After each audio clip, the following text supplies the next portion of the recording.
Comes audio son. You burn the swine when no want you shine. The tree of life, them no want you climb, cause them heart no kind.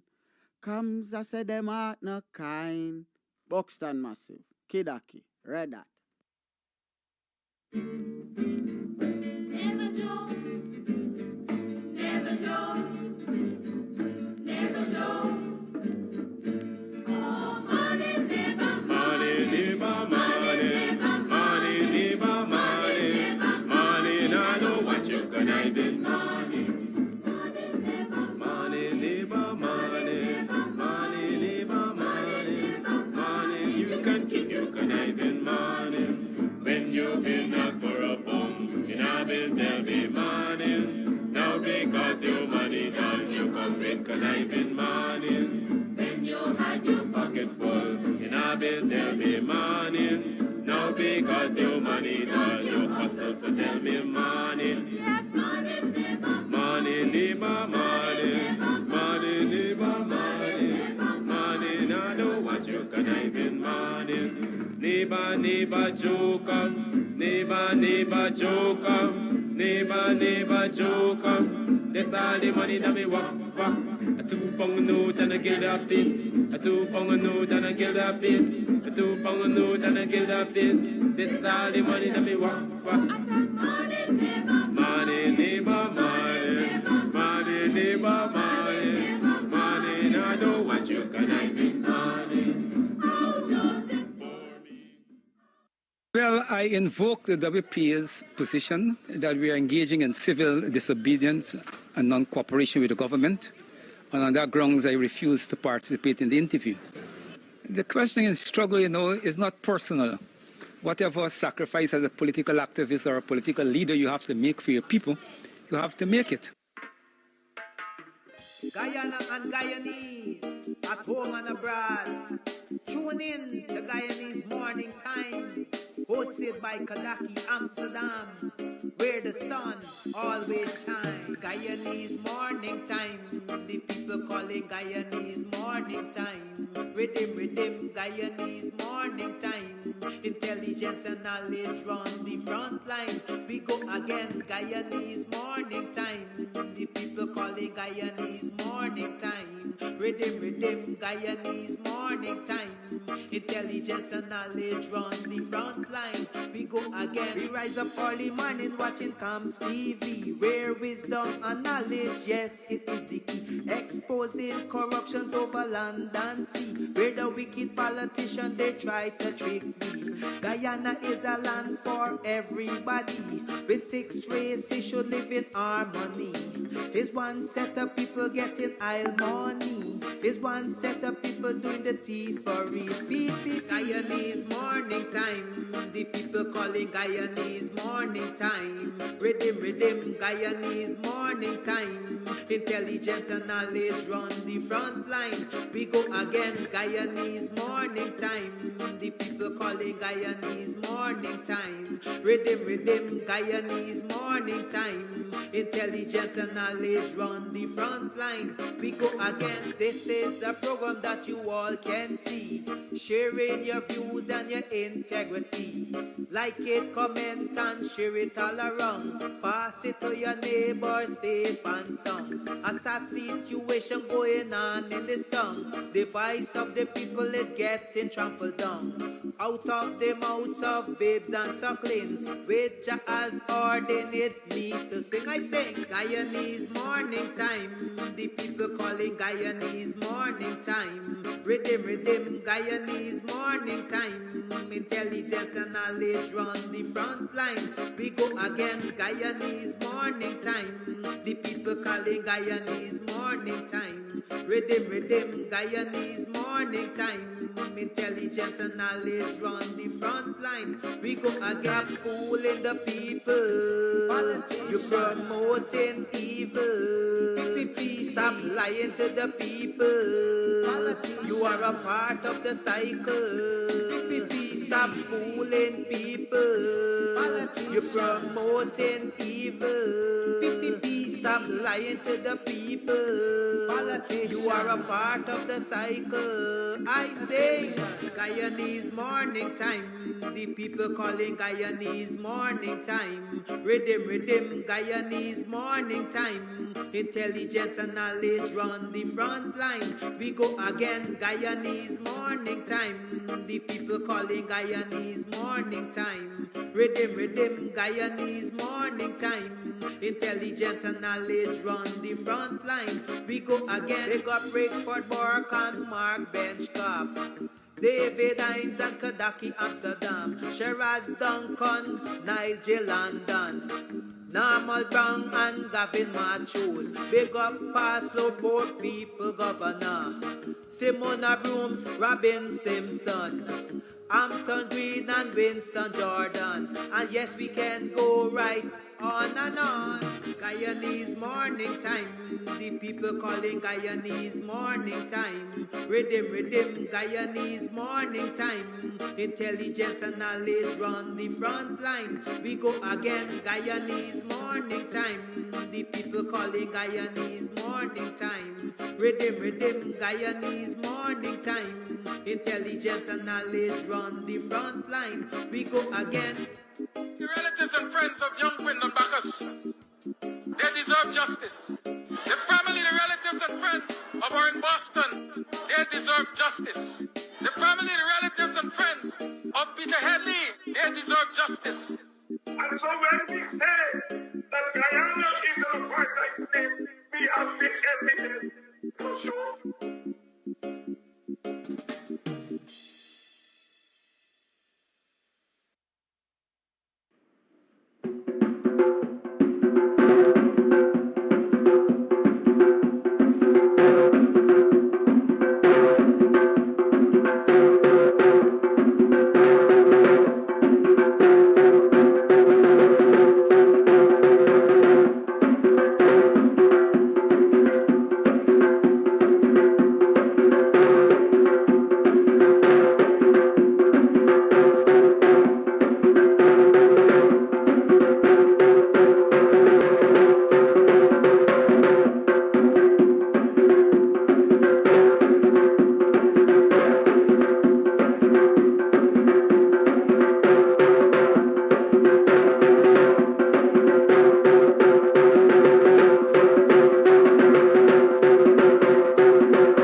neighbor, morning. Are you morning? Morning, welcome to another program of Guyanese Morning Time. I am your host, the Buxtonian Kidaki Amsterdam. It's Wednesday. We're going to have Dr. Hines in the house. I know he's in the waiting room. My apologies, Dr. Hines. I'll explain to you what's happening, like I will explain to the viewers. Okay, all right. So what happened? It's the morning after Mr. Morgan. Albert Morgan was arrested by the, I think they call him Major Crime Unit or Cybercrime, whatever. But Morgan was arrested for cybercrime, according to my understanding, for some statement that was made. One of these posts that you guys usually do on the live. And so, I had last night after 12, I went down to the CID headquarters after they offered him bail, and so we bailed him out and so on. And I was getting him ready again because he has to go to CID headquarters for 9 o'clock. Actually 8, but I just spoke with one of the policemen there and explained the difficulty because they brought him from Borbies, that's where he lives. And so he has to get clothes and so on, so we have to wait until such time that we can access the stores and things. So we agree that he's going to be going to CID for 9 o'clock this morning. That means that I will also have to cut the show maybe about 8:30, thereabouts, so that I can get into CID headquarters. I don't want any police problems or, you know, any, what should I say, I don't want to compound the issue. Right, so you're alerted, Mr. Albert Morgan is arrested for some cybercrime. He is currently on police bail, station bail. I went down and I dealt with that last night. And so we are here this morning. And we are here the day after, I said the night after, but we are here with the publication of another rape allegation against another public official. Kaicho News is reporting that a resident of Region 2 is accusing another PPP bigwig in the region of raping her. Right? Of raping her. And he basically, as we would say, roped her in. She is a 20-something-year-old based on what I read, with the promise of making her regional executive officer. So these people are selling dreams to the young people, and then they rope them in and they rape them. They take sexual advantage of them and so on. And a lot of people are not bold enough just yet to come forward and document all of these mistreatment, right, against them. I have said to you, and I'm saying again, this is just the tip of the iceberg. There are lots and lots of people in this country, lots of our young women, who can at some point testify to being violated by a member of the political elite, right? People with connection to power, people in the corridors of power, and so on and so forth. We'll continue to look at that story. I will continue to look at that story. Maybe tomorrow we can have a further discussion on it. One of the things that jumped out at me immediately, because yesterday's program I was discussing the issue of what is believed to be acceptable cultural behavior. A lot of people label it cultural behavior. One of the first things that jumped out to me at that, in that report, and you will see it for yourself when you read it, is the attempt of that official to, once again, bugger the victim. Right? Bugger the victim. And so we have to continuously ask ourselves, why in most of these instances, this is one of the things which continue to come to the fore. Is it just about domination? Because a lot of people believe that when you sodomize somebody, you got something over them, and so you can control them and you can dominate them and so on. Right? We have to continue to pay attention to this. But we're going to talk more about that. It's Wednesday, like I said. Usually I don't like to keep Dr. Hines waiting too long. He's a busy man. He's my senior and all of that. And so, Dr. Hines, welcome to the program. Good morning. Good morning, and good morning to the viewers and listeners. Good. I'm sure, I hope you heard what I was saying in the opening statements on the program with Mr. Morgan being arrested and so on. Yeah. I know, Dr. Hines, I think it was the ERC who wrote you on some comment that was made on that very program? Yes, yes, the ERC wrote me and asked me to appear before them in relation to a comment that was made on my program by one Mr. Morgan. And I have not responded to the ERC yet. So maybe they may come knocking at your door. Well, my door is well known to them. I don't know what they'll knock at my door for. I think the note they sent to me is that that a comment was made on the comment section of my program, and I failed to condemn the statement or something to that effect. I mean, I don't want to make this a public trial, but did you ever see the statement before it was drawn to your attention? And is there a reason why you did not condemn it? If you didn't, if you saw it? Well, my business is not to look for statements to condemn. You know that. We do our programs and people make statements. Very well. There's some other statements that have been made in the public recently. I'm not sure they're statements that you would want to comment on, but I certainly have a responsibility of letting the public know that Irfan Ali has said that there's separation of powers and the matter with Damlal is being dealt by the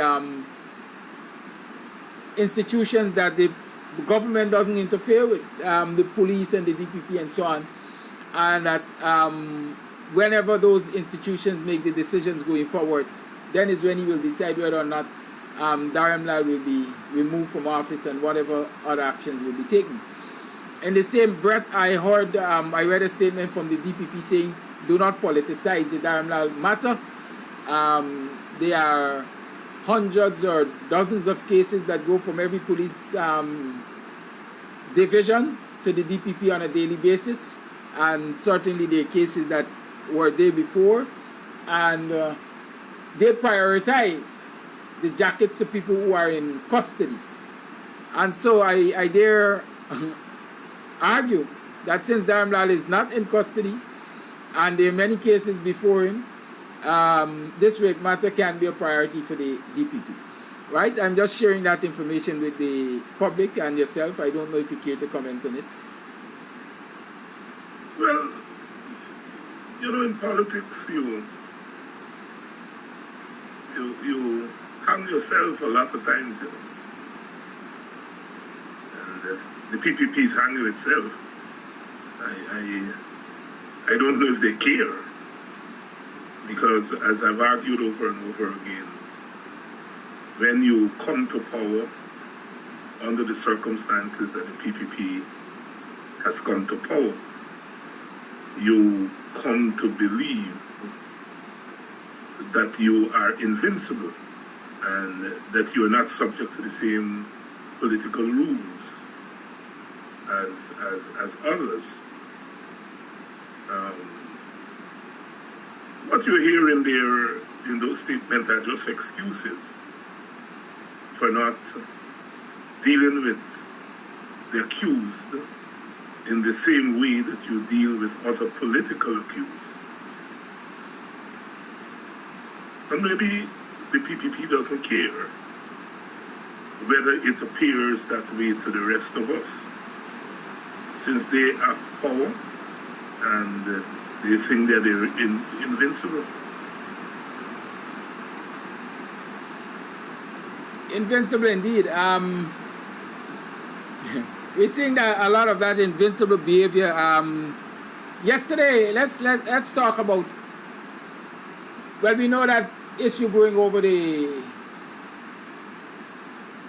4-lane highway that is proposed to run from Mandela Avenue, I guess, or Sheriff Street as we call it, all the way to Edmore Haslington, that area. And the residents of Plaisance who've been given 7 days to remove their structures and so on from the railway embankment had that meeting last week where they discussed the government's approach, discriminatory, poor, unprofessional, whatever the descriptions we can put to it. And so yesterday I saw that there was protest in the village. I eventually learned that Jagio had gone to the primary school. I'm not sure to address the issue or to address people in the community. But I would consider it a massive village protest yesterday. You saw that, and do you care to comment on it?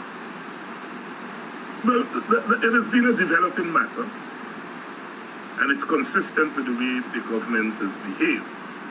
That's the way it behaved in Mocha. That's the way it has behaved in Petersall. Is that when you have these projects, first of all, you don't consult with the people before you put a project in their community. You're supposed to do that. There are people who live there, family lands. In some cases, people consider them ancestral lands. And is government right to engage in its program of infrastructural development? But the first thing you do is consult with the people who are going to be affected. And you come to some kind of arrangement, because people's livelihood are also involved in many regards. This government has conceived of these projects without consultation with people. And then once the projects are finished and ready to be implemented, they then go to people and basically order people out of the way. And that is not how one operates. That is not how a government is supposed to operate. And so often, as happened in Amelia's ward, as happened in Mocha, as happened with the people in front of the hospital, the vendors, they bring themselves into collision with the people. And again, they may not care. They may think that, look, we are government, we are invincible, we can do what we like. And at the end of the day, they will have to comply with the government. So that is what is happening there at Plaisance. We understand that industry and Ogu, the people of those communities, were consulted since last year, December. That's a full 7-8 months ago. And the people in Godfrey Watkins, Sparendam, Plaisance, have not been contacted. Certainly the people further up the coast. We know in the major African Guyanese communities, they have not been consulted. They have not been consulted yet in BV, in the Buxton Friendship area, nor in the Paradise Bachelor's Adventure area. I don't know in the other communities, which are mainly East Indian communities, whether they have been consulted. I don't know of that.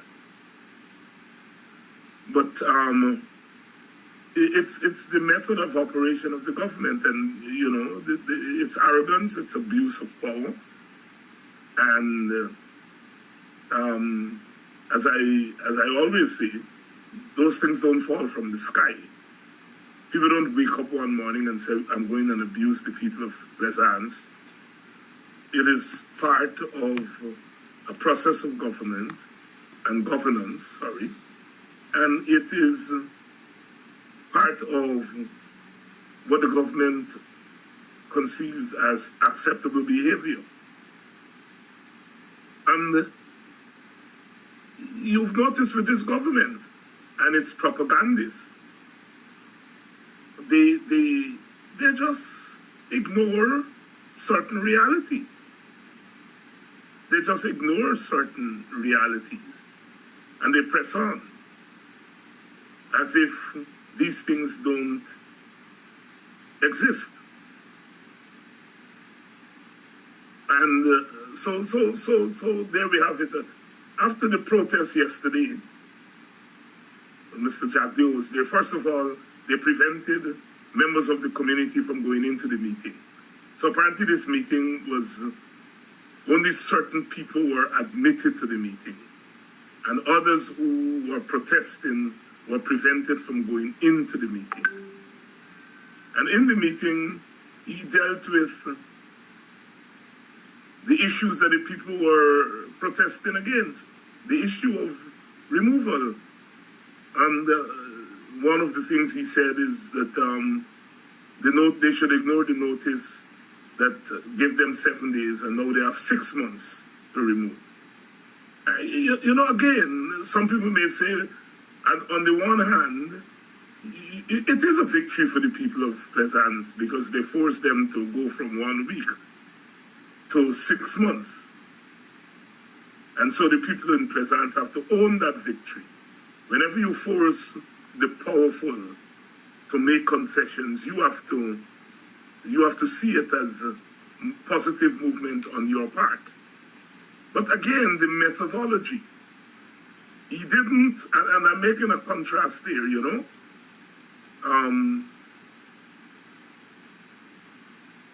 The women have problems with Michael Hughes representing the minister in the issue before the DPP. And they went in front of his office and he came out and he had a dialogue with them. Juxtapose that against what has happened in Plaisance. The people in Plaisance have a problem. The vice president or de facto president is there. He went into the school, the people were stopped from going into the school.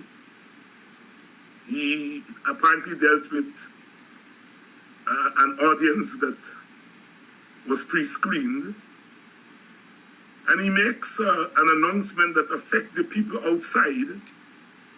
But yet the people outside, he didn't have a conversation with them. They were not allowed to go in where he was. And he didn't come out and talk with them, but he declared it 6 months.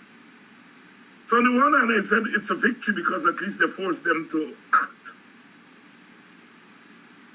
But on the other hand, it was not a consultative decision. We see Big Brother. All right, we're going to, first of all, we give you 7 days. And now we're moving 7 days to 6 months. No conversation between the two parties. And for them to agree 6 months would be adequate or whatever. Big Brother act again. So that's the kind of governance that we are seeing here. And I would advise the people of Plaisance, on the one hand, to see it, as I said, as forcing them to act. But to continue to press the matter because you do not make decisions. That is the fundamental issue here. Government ought not to make decisions without consulting with people who are affected. Government ought not to decide 6 months or 6 days or 6 weeks.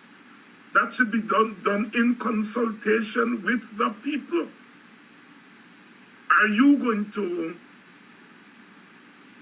put in place alternative measures so that the people can continue their livelihood? What is at stake in these on these issues? When these issues come into play, is how people are affected, how people's safety are affected, how people's comfort are affected, and how people's livelihood is affected. And you can only arrive at a consensus on that if you sit down and you talk with the people. You should have been talking with the people when you were conceiving the project in the first place. But you didn't do that. You conceived the project, the project is on stream.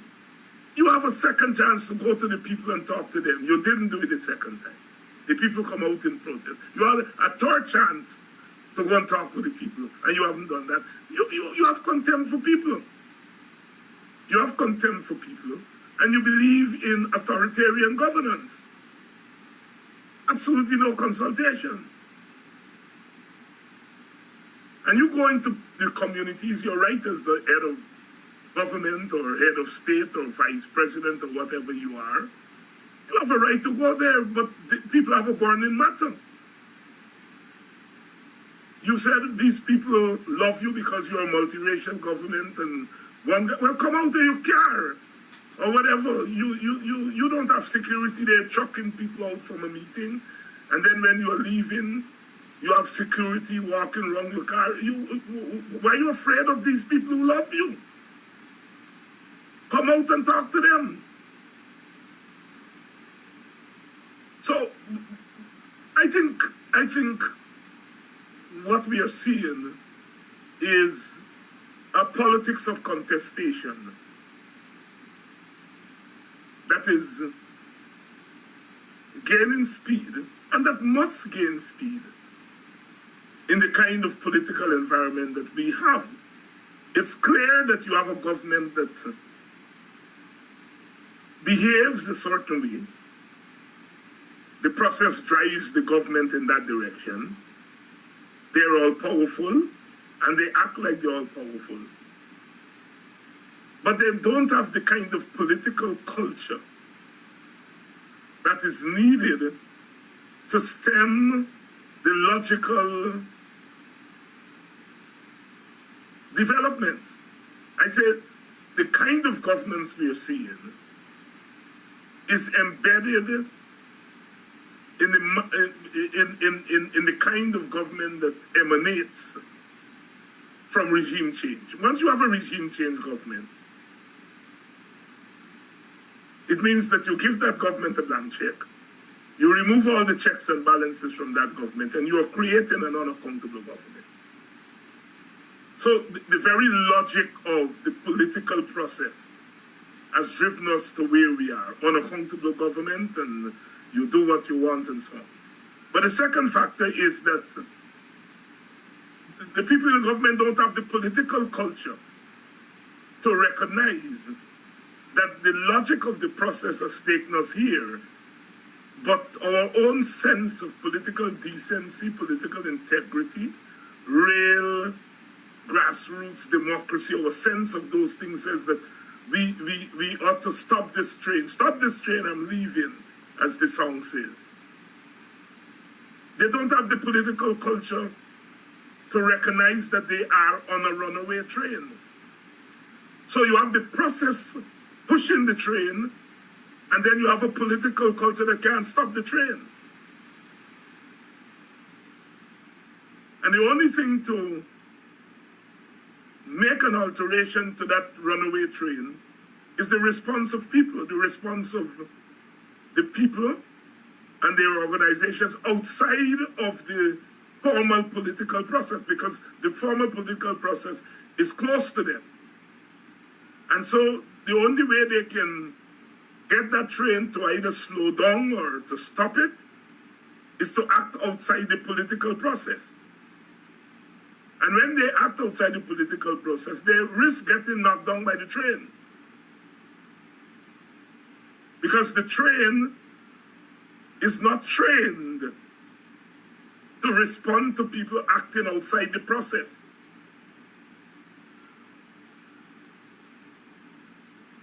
So, in most cases, they're going to knock down the people. And that's what Jack Joe did yesterday. He went in there as part of the political train, fight past the people, go in, the people try to get in his way, they push the people out of the way, and then you go in there and announce a decision about the people. And then when the meeting is done, you put your security around you and escape.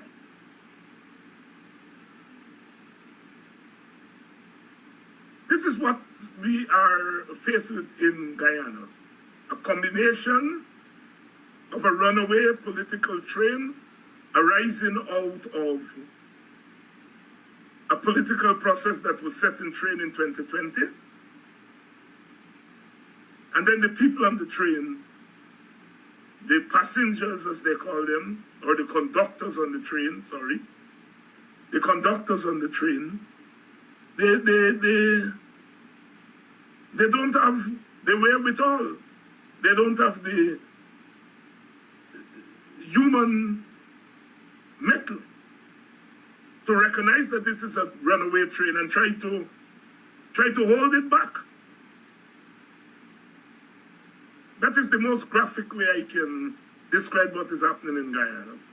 And you know, for our people, and I'm very glad that our work is not in vain, because I think people, by and large, are coming to recognize what we've been trying to say for the last 3 years. I wish more people were saying it, you know, that we are at a particular juncture in history.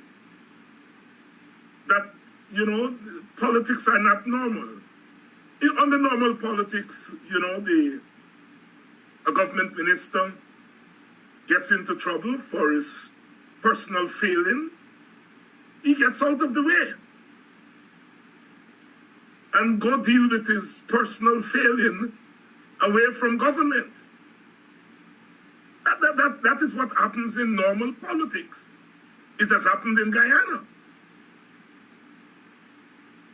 Ministers got into trouble for their personal failing, and either they know that they have to step aside, or the leaders push them aside. Go deal with your personal failing, and we have to agree that in the first instance, this is a matter of the minister's personal failing. But we are not in the midst of normal politics. The normal politics doesn't allow, the politics that we are in the face of doesn't allow the leader to act normally.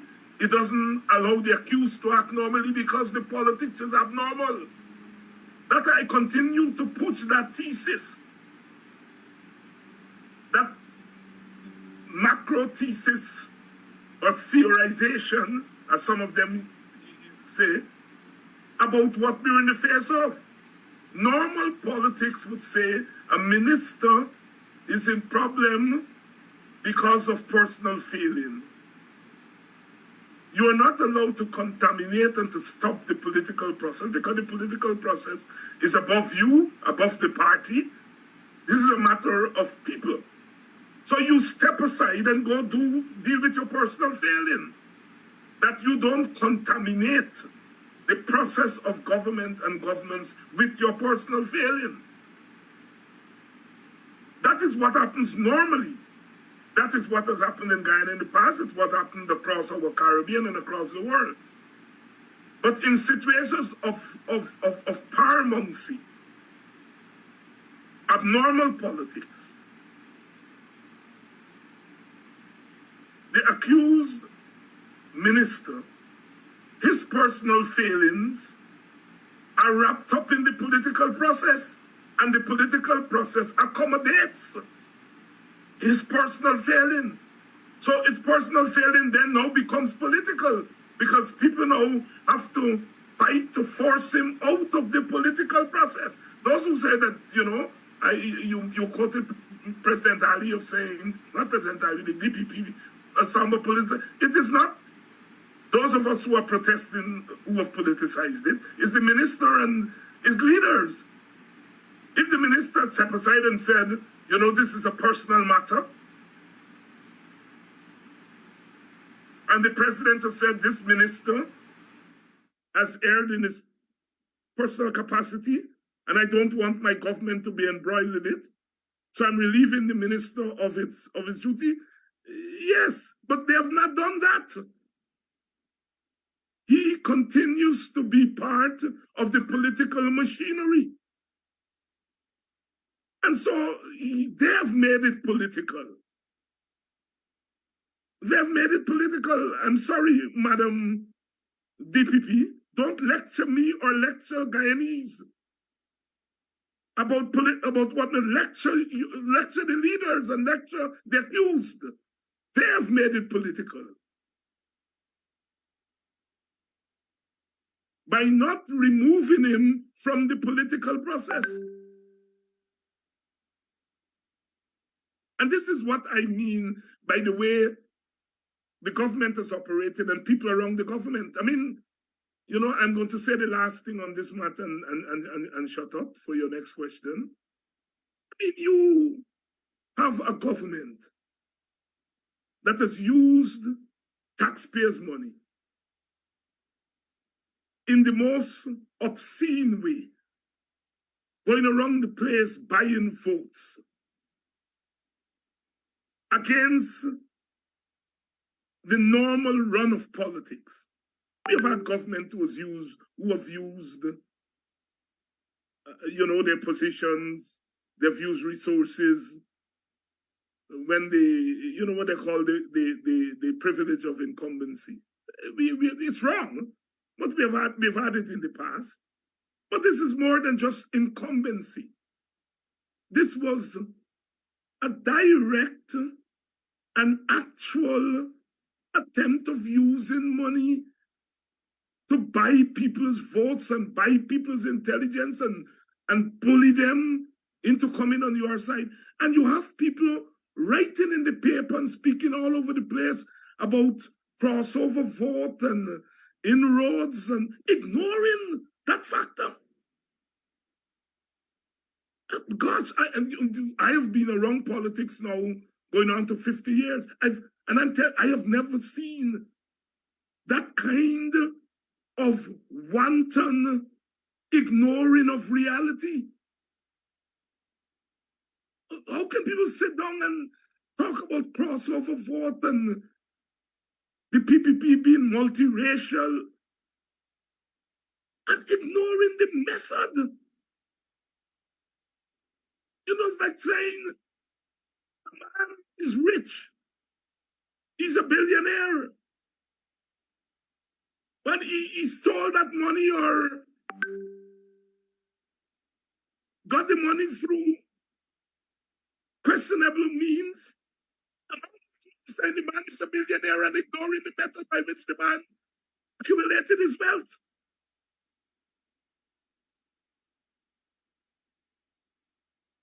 I'm saying, brothers and sisters, it's a new politics.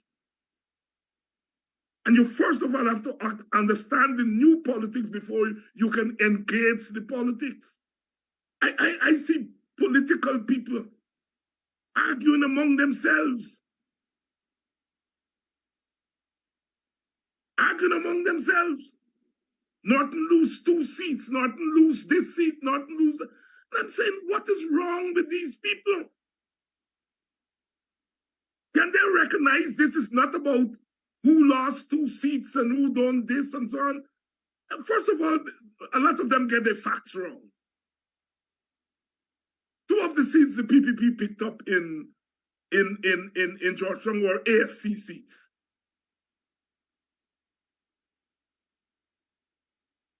The 2 seats in Linden were AFC seats. Yes, they have 2 seats in Linden.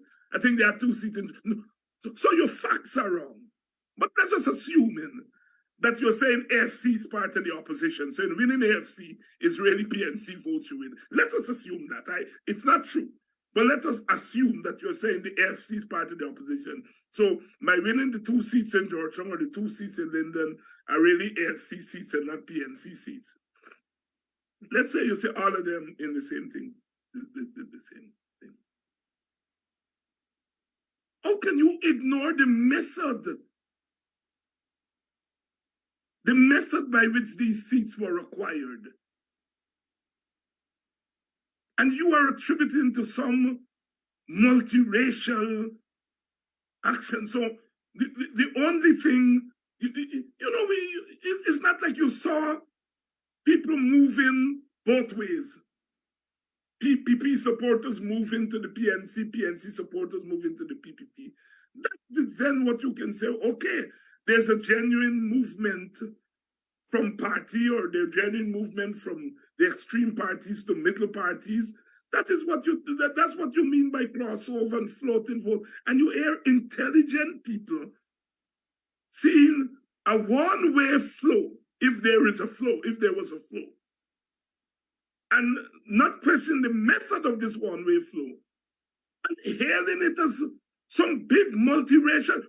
First of all, they are past black people, because they think that the only people. I heard a decent chap on a program talking about people responding to messaging. What messaging?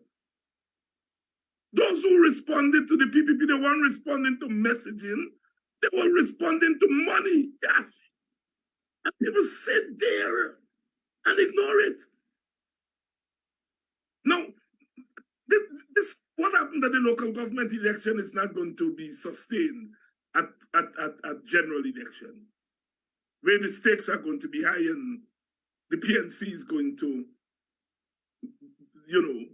behave differently, and the PNC is going to consult, is going to participate in the entire country, and the PNC would be more ready than they were. And we know general elections are about an open war. So what the PPP was able to get away with in this local government election, we know that they're not going to get away with it at general election. Now, if your method of analysis is wrong about the local government election, when you don't see it replicated at the general election, you will have to come up with some other explanation. When the clear explanation is that the local government election wasn't taken seriously by the opposition, the PPP was able to buy some allegiance and a few votes here and there. And you are hailing this as some genuine movement in the political process that you must logically say will increase in 2025 or whenever they call the general election. When it doesn't happen, how are you going to explain that? But that is what happens when the society is where it is. The independent newspapers don't carry anything that I write. And the reason they don't is because I deliberately start all my political thesis at 2020. And I argue it's regime change. And because the two papers, Stabrook News and Kaito News, I don't send my thing to the other papers, because they accepted the thesis that what happened in 2020 was a free and fair election and it wasn't regime change. They paused the government on some issues, but they accept the thesis that the government was fairly and squarely elected because they themselves became part of the regime change. And they don't have the courage, those two newspapers, to step back and said, we misread the situation.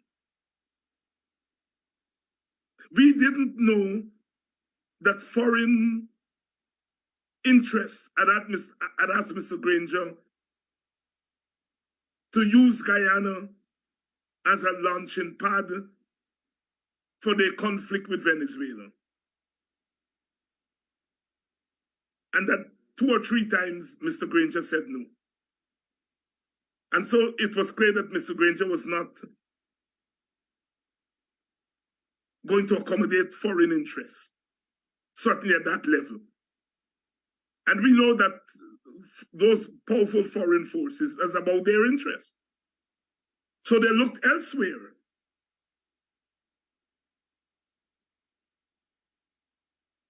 And they got those elsewhere to agree to accommodate their interests.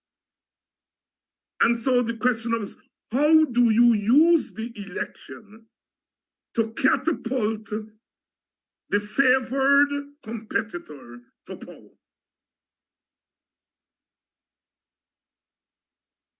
Elections can be used as regime change. You ask the Jamaicans about their 1980 election. You know, it was a normal election, but over 800 people died in that election. It was abnormal for Jamaica, even for a society which at that time you know, there was a lot of gang violence and so on. They went into those elections with more than 800 people dying, which is unusual. The shelves were empty because the government had no foreign exchange. In those days, the Americans gave, I think, $13 million. It was a lot, and they cut that $13 million aid that they gave to Jamaica. And so there was economic turmoil. There was violence. The violence was induced, and an economy that depended on tourism. You get violence in Jamaica today, and tomorrow morning, 80 newspapers across the United States are reporting on violence and urging their nationals not to visit Jamaica. What happens to the tourist economy? So you went into an election after destabilizing the society. The government in power obviously is blamed, Manley is blamed. This propaganda that socialism is what has caused this. And Manley goes to the election and loses it. And unless you understand the narrative, you will not realize it's regime change.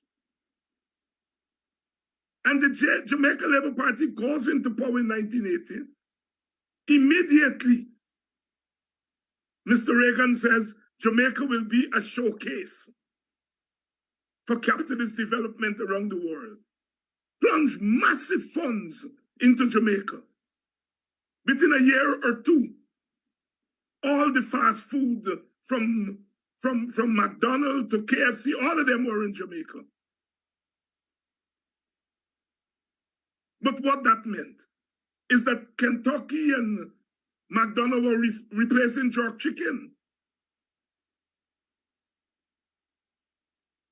That Irish potato was replacing sweet potato.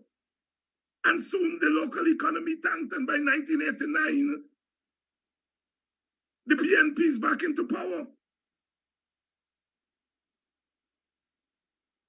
The PNP boycotted the 1983 election because the voters list was like our voters list, bloated. And they didn't contest. And by the time the next election, they're back in power. Because the JLP got there as a result of regime change. And they tried to bulldoze their way. They didn't have oil. What they had was outside money coming from America. And once the Cold War came to an end, America dumped that financing. There's no need anymore to finance Jamaica. The Cold War is ended, and Mandy comes back to power in 1989. So you can have an election that looks fair and fair, but is a means of regime change. You engineer a vote of no confidence, which on the surface of things look legal, and our court couldn't recognize that what is legal in word is not legal indeed, because Charan Das was not elected to parliament by a constituency. So when he voted, he was not voting on behalf of his constituents. Charan Das was in parliament courtesy of a political party. The coalition put him there. He was responsible to them. He didn't have a constituency. He can go there and say, I am voting a conscience vote because a delegate vote, sorry. He couldn't go there and say, I'm voting a delegate vote, because he was not a delegate elected by the people. And there's no such a thing as a conscience vote when you are part of a slate. He was not elected. The party was elected, and the party chose him as a delegate. So you're a delegate for the party, not the people. But you're a parliamentarian, and in the letter of the law, you behave as if you were elected by the people. But the spirit of the law says that you were not elected by the people. And you should not have acted that way. And the speaker should not have allowed it. And the court should not have upheld it. But they did. And so we now have on record that the no confidence vote was legal. That is what is going to go down in history. But it was not. It was legal in a minimal way, in that the man was a member of parliament, a member of the National Assembly, sorry. But he was not there as a delegate of people. So he could not have acted on behalf of people. He was a delegate of the party. And so could only have acted if the party asked him to act that way. The court didn't see that. The speaker didn't see it. And sadly, the lawyers on our side didn't see it. They didn't make that argument. And so it will go down as though the government was legally brought down. It wasn't legally brought down in a broad sense, in a broad reading of the law. It was politically brought down. The delegate was whisked out of the country the next day with the collusion of an external force.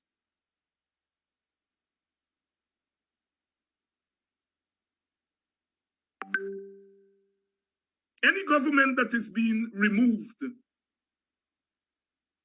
extrajudicially is going to respond. And so the elections were over on March 2nd. What happened after March 2nd was not about an election, was about how you would effect the plan that the election was meant to bring about. And that is what the 5 months was about. 5 months was our election was done on March 2nd. It was how to effect the plan. And both sides slug it out for 5 months until Big Brother said, all right, enough is enough. This thing is not going to go through. So we have to put in a hand. You, I will sanction you. And if you don't act, I'm going to put more sanction on you.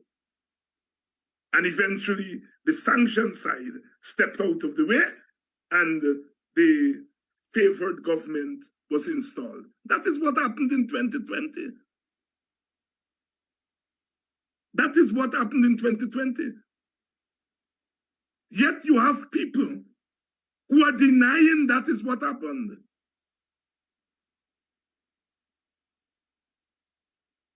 The Secretary of State don't come to a country like the American Secretary of State came 2 weeks after the election.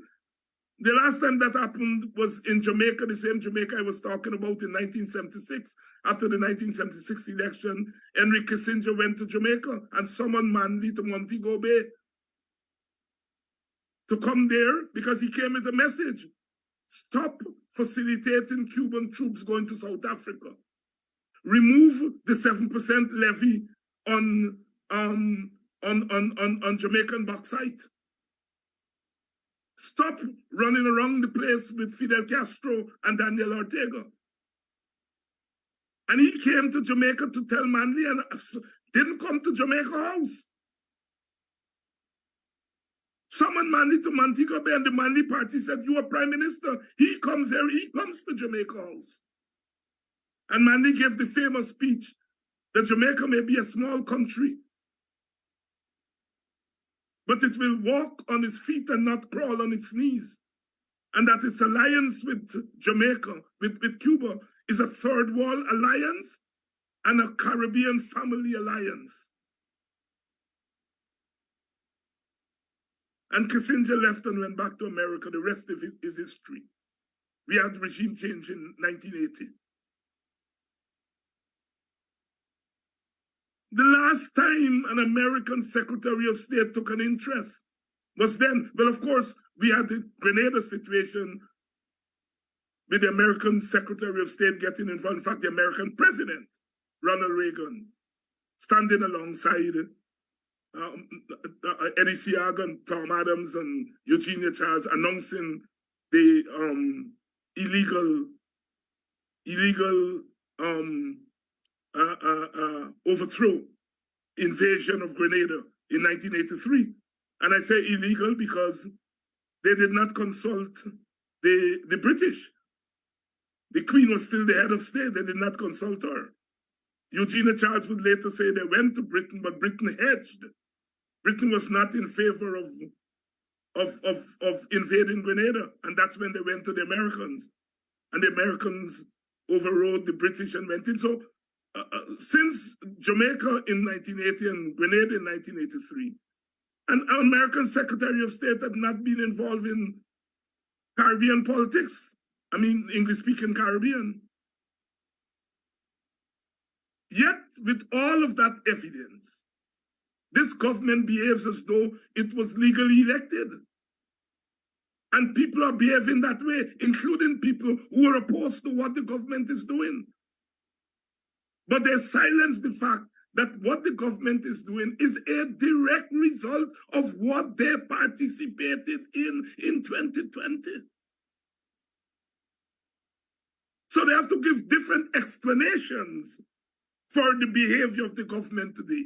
So something is wrong with the individuals in government. And that is why I refuse to go the individual way in dealing with Dharam Lal. Dharam Lal's behavior over the years is consistent with the way unaccountable governments operate. Other than that, you have to say Dharam Lal had personal failings. And if he has personal failings, you can't blame the government for man's personal failings. But if the government accommodates the man's personal failings, then you blame the government, and that is what happened. The government cannot still lose Dharam Lal foot. Because Dharam Lal got secret, I am sure, for the rest of them in there. He has secrets to the government.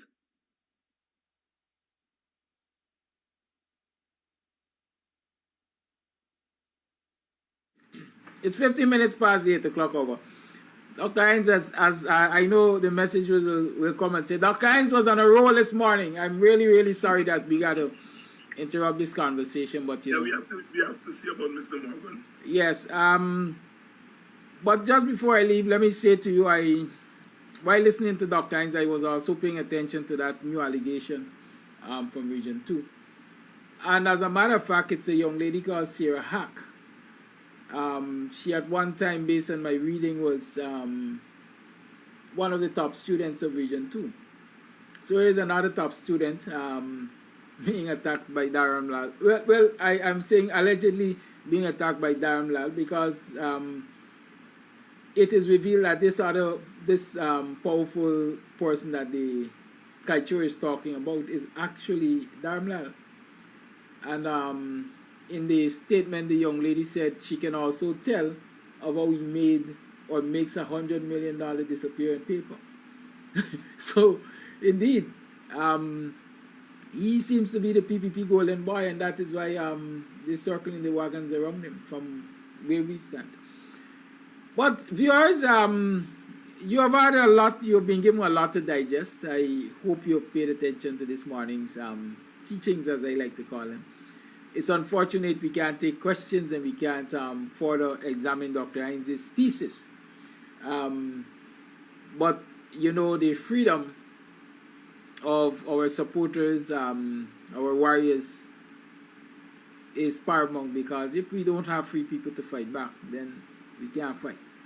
And so I'm sure you understand what the situation is this morning. We have to go. And so I want to say goodbye, Dr. Hines. If you want to say anything finally. No, I've said enough, more than enough. So have a good day. I'll try to keep you posted how this unfolds. But strength. Goodbye.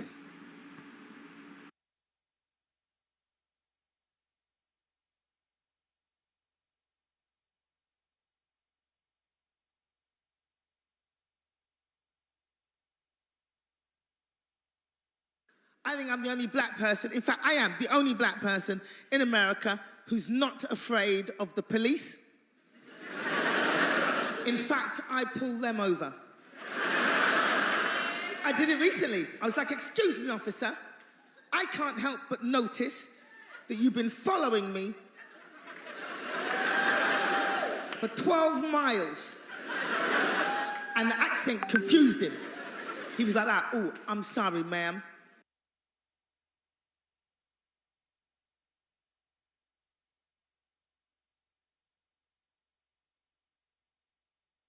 Kams audio son. You burn this swine when I want you shine. The tree of life, them I want you climb, cause them heart no kind.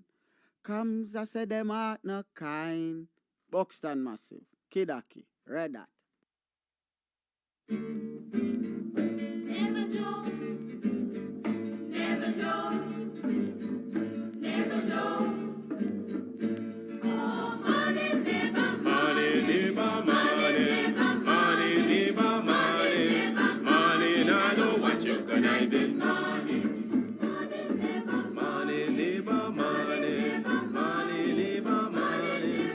Money, you can keep your conniving money. When you've been a corrupt bum, in a bill tell me money. Now because your money done, you come with conniving money. When you had your pocket full, in a bill tell me money. Now because your money done, you hustle for tell me money. yes, money never, Money, never, money. Money, never, money. Money, now know what you conniving money. Neighbor, neighbor, joker. Neighbor, neighbor, joker. Neighbor, neighbor, joker. That's all the money that me walk for. A 2 pound note and a guilda piece. A 2 pound note and a guilda piece. A 2 pound note and a guilda piece. This is all the money that me walk for. I said money never, Money, neighbor, money. Money, neighbor, money. Money, I know what you conniving money. oh, Joseph.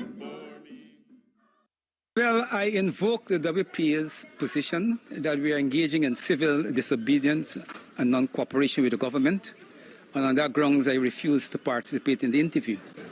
The question in struggle, is not personal. Whatever sacrifice as a political activist or a political leader you have to make for your people, you have to make it. Guyana and Guyanese, at home and abroad. Tune in to Guyanese Morning Time, hosted by Kadaki Amsterdam, where the sun always shines. Guyanese Morning Time, the people calling Guyanese Morning Time. Rhythm, Guyanese Morning Time. Intelligence and knowledge run the front line. We go again, Guyanese Morning Time. The people calling Guyanese Morning Time. Rhythm, Guyanese Morning Time. Intelligence and knowledge run the front line. We go again. We rise up early morning watching Kams TV, where wisdom and knowledge, yes, it is the key. Exposing corruptions over land and sea, where the wicked politicians they try to trick me. Guyana is a land for everybody. With 6 races should live in harmony. Is one set of people getting aisle money. Is one set of people doing the thievery. Guyanese Morning Time. The people calling Guyanese Morning Time. Rhythm, Guyanese Morning Time. Intelligence and knowledge run the front line. We go again, Guyanese Morning Time. The people calling Guyanese Morning Time. Rhythm, Guyanese Morning Time. Intelligence and knowledge run the front line. We go again. This is a program that you all can see. Sharing your views and your integrity. Like it, comment and share it all around. Pass it to your neighbor, safe and sound. A sad situation going on in this town. The voice of the people is getting trampled down. Out of the mouths of babes and sucklings, which Jah has ordained me to sing. I sing Guyanese morning time, the people calling Guyanese morning time. Rhythm, rhythm, Guyanese morning time. Intelligence and knowledge run the front line. We go again, Guyanese morning time. The people calling Guyanese morning time. Rhythm, rhythm, Guyanese morning time. Intelligence and knowledge run the front line. We go again, fooling the people. You promoting evil. Stop lying to the people. You are a part of the cycle. Stop fooling people. You're promoting evil. Stop lying to the people. You are a part of the cycle. I say Guyanese morning time. The people calling Guyanese morning time. Rhythm, rhythm, Guyanese morning time. Intelligence and knowledge run the front line. We go again, Guyanese morning time. The people calling Guyanese morning time. Rhythm, rhythm, Guyanese morning time. Intelligence and knowledge run the front line. We go again. They got Rickford, Bork and Mark Benchcop. David Hines and Kadaki Amsterdam. Sherrod Duncan, Nigel London. Normal Brown and Gavin Matthews. Big up Paslow Port People Governor. Simona Brooms, Robin Simpson. Hampton Green and Winston Jordan. And yes, we can go right on and on. Guyanese morning time. The people calling Guyanese morning time. Rhythm, rhythm, Guyanese morning time. Intelligence and knowledge run the front line. We go again, Guyanese morning time. The people calling Guyanese morning time. Rhythm, rhythm, Guyanese morning time. Intelligence and knowledge run the front line. We go again. The relatives and friends of young Wyndham Bacchus, they deserve justice. The family, the relatives and friends of our in Boston, they deserve justice. The family, the relatives and friends of Peter Headley, they deserve justice. And so when we say that Guyana is an apartheid state, we have the evidence to show.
Morning, neighbor, morning. Morning, neighbor. Morning, neighbor, morning. Are you welcome to another program of Guyanese Morning Time, hosted by the Buxtonian Kidaki Amsterdam. You are welcome to the program. How are you doing? How are you doing? It is 7:25 hours on the 29th day of June in the year 2023. Remember, I'm celebrating my birthday, my birth anniversary. Right? So don't forget that. Keep that in mind. We're fast approaching the 12th of July. That is when I was officially given birth to. And that is when I'll be celebrating with children. Yeah. Things are falling into place nicely for them. Trampoline, it there.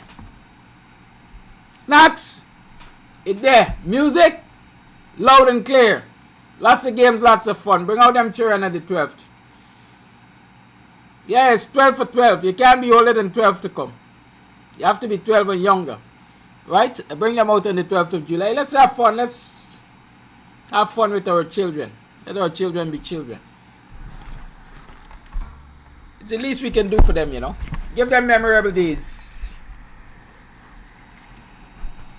We, the older folks, can remember when we used to be in the street playing salute and so on and so forth. Our children nowadays are gadget kids. Inspect the gadgets. Right? But we can continue to provide opportunities for them to interact as children, have some childhood days memory to sit back and reflect on their old age. I know for a fact, as a youngster growing up, there's some parties in the village, banquet, ice cream banquet and so on in the village, that you talk with the adults, they will always remember, they will tell you the dates on which those events were held, because they were annual and they look forward to them. Good? I want to leave that as a legacy, part of my legacy for the next generation, the now generation, next generation. Good? I get excited. I'm very excited when I talk about children, because not only do they represent, as lots of us may like to say, the future, but they're a real sign of innocence.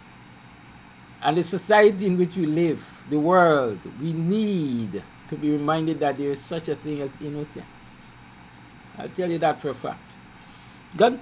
Big up yourself, Albert Morgan. Welcome to the program. I see you're calling on all your African brothers and sisters to radicalize. You said radicalism is not a crime. And so they must stand on their feet and fight for what they need and believe in. What is their democratic rights? It is their democratic rights to do so. So he's encouraging, come join the fight. I agree, more of us need to come join the fight. It's not an easy fight. Every morning I play the song, the theme song of the program Guyanese Morning Time. That first insert there with TACUMA OGUNSEYE saying, you know,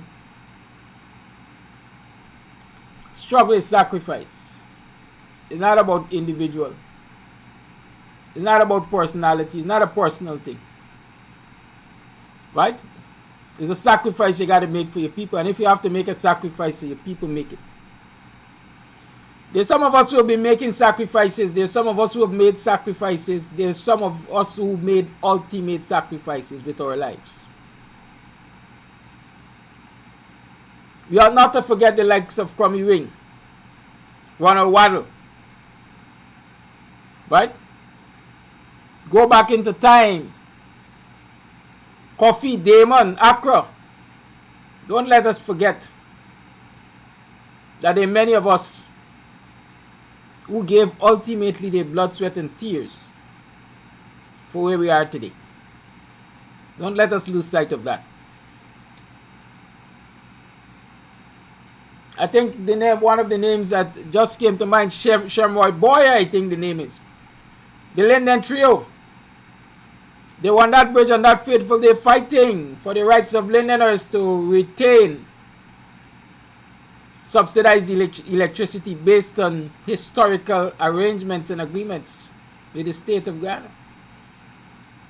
Let's not forget that. Sacrifice to your people. It's not about you. But I dare say we have a lot of us masquerading as leaders, masquerading as championing the cause of the poor. But when we dig deep, we come to realize a lot of it is just what I said, masquerade. A lot of people are masquerading, claiming that they're championing the causes of the poor. But when you really go behind the scenes, you come to realize it's a set of pretenders. A set of pretenders. You know, old people say, ask Argentina laugh. Right? You see them smiling in your face and behind your back is dagger. Is on the table dealings. Is deals cutting under the table. If you agree to give me my fair share, I won't rock the boat.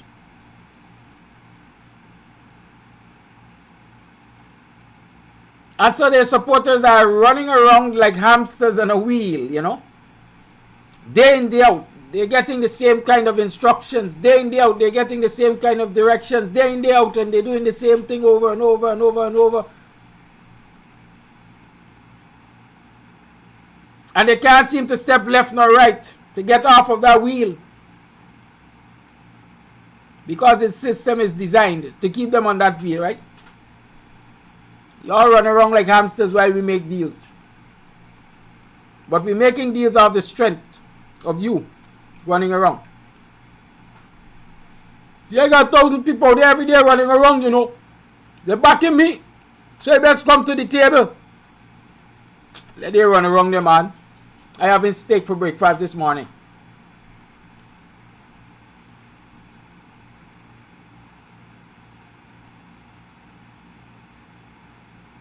I heard a social media piece the other day, maybe on TikTok, that this is not going to change until the people, note I say the people, choose their leaders. The people choose their leaders. Until the leaders come from among the rank and file of the people. If you want to call it by natural succession, whatever. But until the people come from among the rank and file, the leaders come from among the rank and file of the people, where the people have had enough time to work with them and see them grow and examine them over the years and recognize that they truly have their interests at heart. This ain't gonna change. We gotta start attacking them, banner, in suit and tie. Who come to you in suit and tie and say, hey, I can lead, I have the capacity to lead, I want to lead. Look around you and see how many people over the decades in this country just came from out of the woodwork in suit and tie and say, I'm launching a political party. You ever stop and ask yourself, where's the intent behind it? Why suddenly this man wake up and decide he want to launch a political party?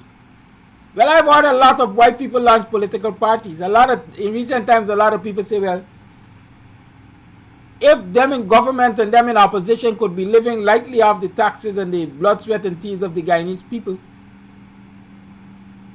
with their duty-free concessions, etc., why not me? I don't want to be the president. I just want to get into the corridors of power. Why do you think a lot of people offer themselves up recently as independent candidates? Because they just want to get close to power, because they recognize that you're close to power, you get privileges.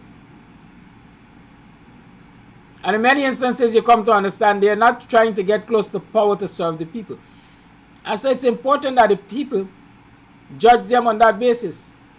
What's your track record of service to the people? Okay, you're coming to us for your vote, for our votes, but what is your track record? What have you done for the people over the last 10, 20, 30, 40 years while you were not close to power? What have you done for the people? What were you doing for people before you decided that you want to run for political office? How much community hours, how many hours of community service can you say you've given to your people in the neighborhood in which you live? We have political leaders responsible for constituencies that have never seen them. Even if they live in the neighborhood, their constituents have never seen them. They drive out in the morning and they drive in the night.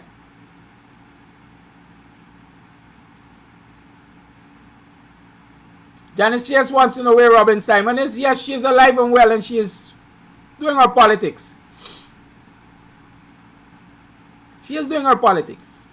She's still on the side of the APNU. She has not switched. As far as I know, she has not threatened to switch, nor do things that supporters of the APNU and leadership of the APNU will regret when they're confronted by it every day. Right, so Robin Simon is there. Yeah, so you see a lot of people just come out of the woodwork and they're running for NDC. They're both democratic councils and they're running for municipal government and so on. vote for me, I can get milk and honey. And when you step back and you examine these people, realize that these people never were ever a member of the student society.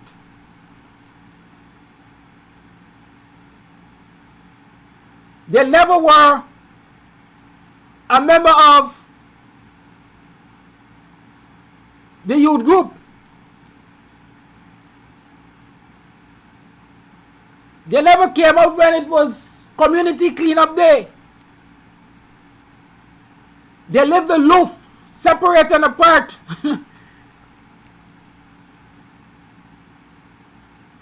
And then they come to you, I want to be leader. Interrogate them, ask yourself what is in it for them. What is in it for them?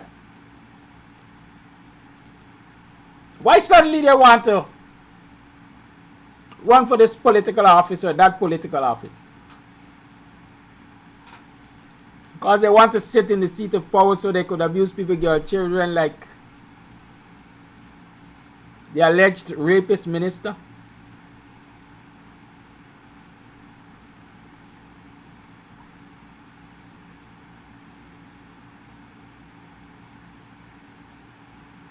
Huh?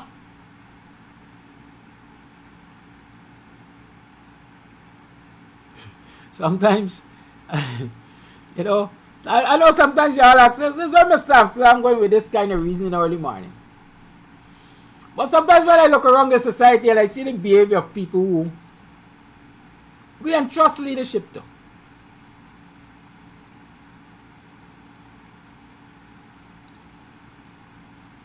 I have to step back and ask myself,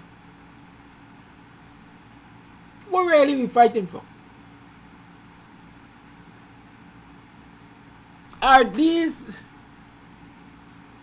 the best fruits of this society? Are these the best fruits? These are the best people we can find to lead in this society?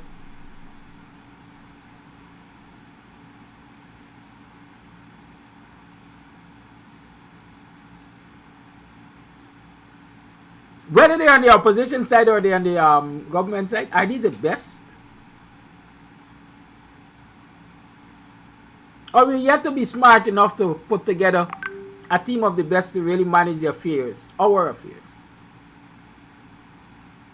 I think Loboma PLO is the man who said part of the problem with society is that we allow fools to lead us, the politicians. And we know they're foolish. But yet when they come to us, we treat them as though they have all the wisdom in the world. And we defend their foolishness. I'm paraphrasing. Right? Are we guilty of that in this society?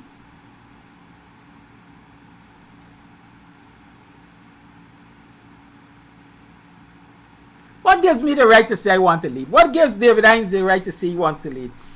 What gives Norton the right to say he wants to lead? Presidents, Ali,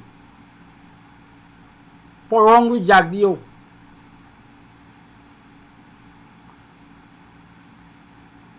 sick-minded Dharamlal. What gives all of us the right to say we want to lead?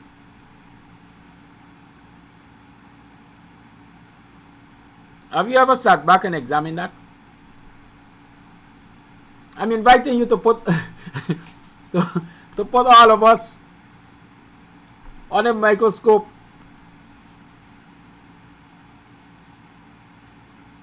Where you find, you find.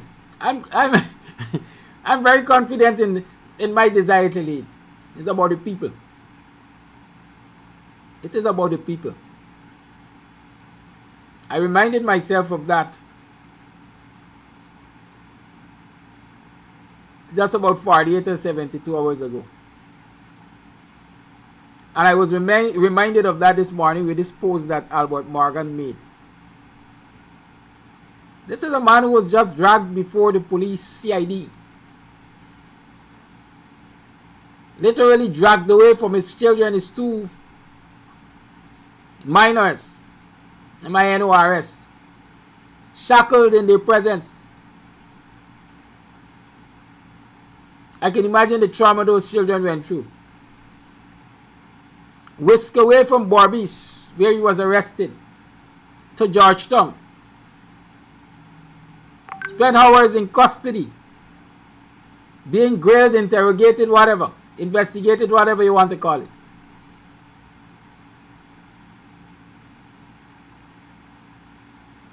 In all of that, he suffered a lot of indignities. I know the man, he's a proud man.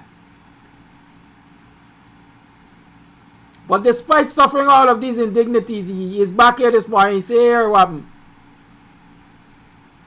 Radicalism is not crime. You all get radical with these people.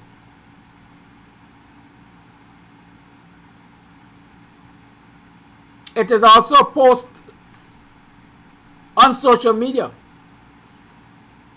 It is a post on social media that he made that caused them to arrest him for cybercrime, etc. But having been arrested for that, and having suffered all the indignities, like I said, he's back here in less than 24 hours after his release to tell you how to continue the fight, join the fight, let's fight. TACUMA OGUNSEYE say, when you have to make a sacrifice for your people, this is it. You gotta make a sacrifice for your people. This is leadership.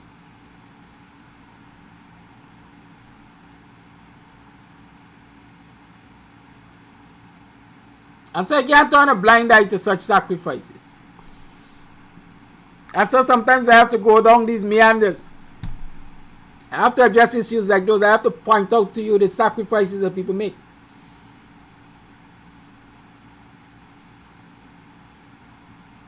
They're all on all Morgan up on no pedestal.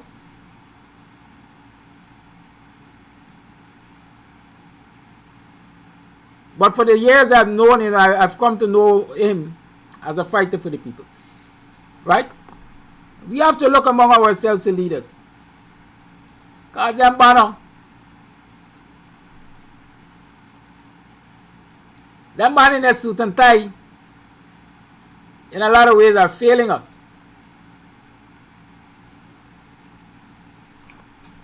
Yeah, Georgetown is saying best doesn't mean academic achievements, but in our accountability and morality. Very well, that's what I'm saying. So when you look among you and you look, you see the people who are leading, the people who are offering themselves to leadership, that's the question. Do they represent the best of us? They might have all the academic knowledge they know to get around this and get around that, and jump over this and sidestep that. But them banning this guy any morality? The guy any ethics? Or the end justifies the means? Right? That's a question. And it's resting heavily on my heart this morning. This moral issue, this issue of morality and ethics.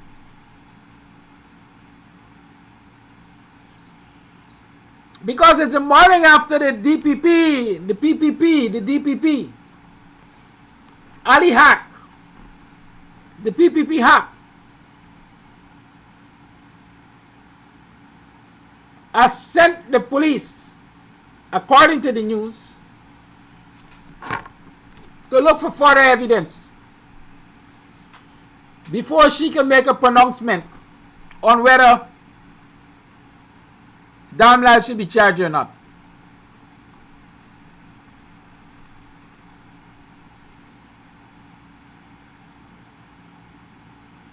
Go look for further evidence.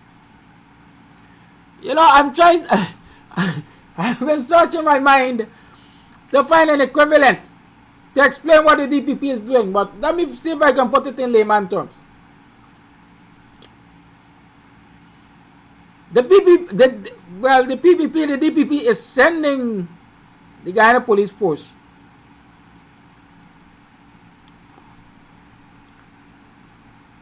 to look for what they perhaps can't find. And I'm thinking I can get you all a laughy. It's a story I've heard growing up. There's a woman who went to an Obia man. And she got here and she said, man, listen. I get in a problem with my husband, you know. And I want to control this man. I want to get this man under control. And she related, the Obia man had a conversation with her and she related whatever her troubles were.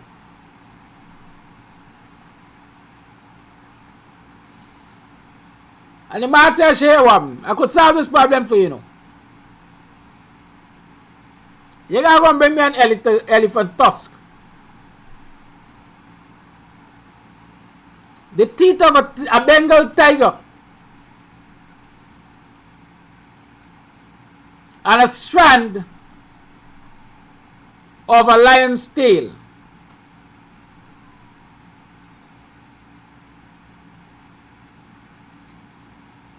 And I'm going to solve this problem for you.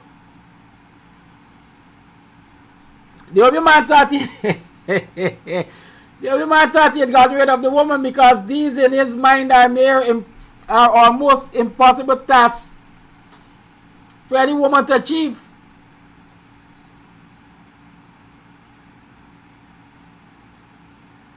So he sent her on that journey.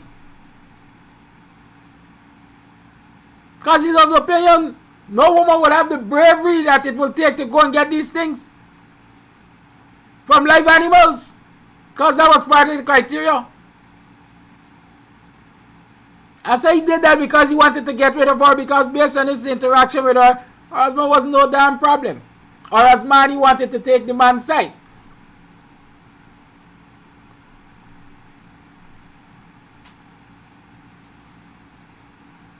That is what the DPP has done. She has sent the Guyana police force to dig deeper. Where are they digging? What are they digging for? Damn well lock up the closet already. Damn well paint over the room according to the reports.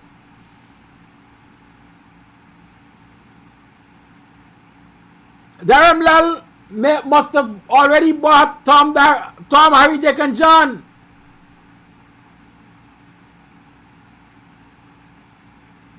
His driver might very well be a material witness in this whole matter, because according to the young lady, he transported her. Must have already been given a raise or enough money and told to disappear so that the authorities can get to him to question him, or them. The security guard, the security officers. The same must have happened. The list of names of those people who were providing security services and chauffeuring Dharmlal in that season or on that day must have already been made to disappear. So the people are trying to corroborate the fact that the young lady was even there on that day must have already disappeared. But here is the PPP, the DPP hack. Say, y'all go and dig deeper. Bring me something more. That can't work. Do you realize this street card trick that is being played on the citizens of this country? There's a detailed statement provided by the child. The DPP should simply, at the least, say, let the child have her day in court. Let the officers of the court prove the child to be lying. Let the court determine whether or not the evidence, the facts presented or provided by this child can stand the test of time in the court.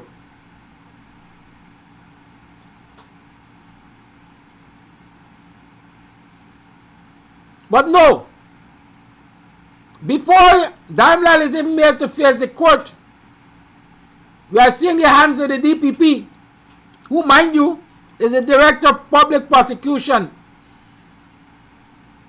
She directs the prosecution. Our office appoints prosecutors.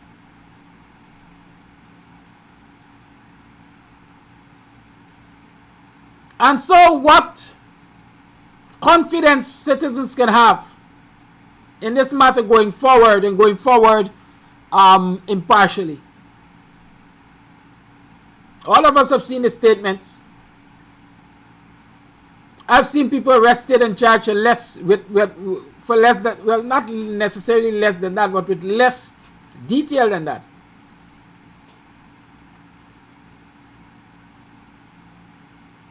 For all the years, Guyanese have been identifying these shortcomings of the DPP, or these questionable decisions of the DPP. And nobody has the moral fabric, the moral fortitude to stand up and say this must come to an end. The president says, or said, when it comes to abuse against women and children, he has a zero tolerance policy. But a man who has been alleged to have committed such heinous acts against a 60-year-old, and based on yesterday's publication against a 20-year-old or 20-something-year-old, and on previous publications allegedly in the presence of Colin Crowell against two 14-year-olds,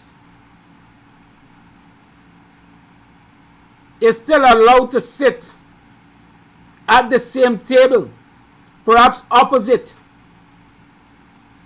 this dunce man named Irfan Ali, who they say is president, who said he has a zero tolerance. Is that even an example? Is that a display of zero tolerance? Zero tolerance to me says as soon as these allegations are made, especially given that there is a history of such allegations being made. Remember the young lady from the US?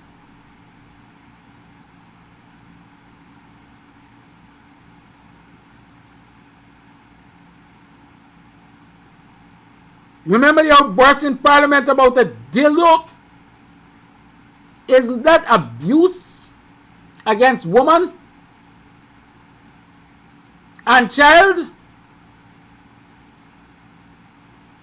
The young lady in the US was just that. In the eyes of her mother, she was yet a child. I think she was, what, 19? I can't remember exactly. But you have such allegations. You had the quote-unquote evidence of the conversations this man is alleged to have had with this young lady.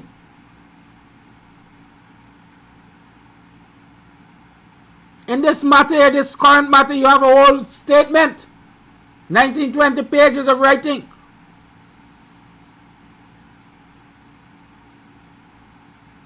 And you are saying, you who claim to have zero tolerance, are saying that you will await the guidance of the autonomous agencies before you decide what to do with Darmlal. Where are your ethical and moral standards? Old people say mouth does talk, but body does feel them. It's good enough for you to say, I have a zero tolerance for these things. What are your actions? Are your actions depicting that you have a zero tolerance to those things? You take us to fools. You're taking the citizens to fools. And the citizens are behaving like fools.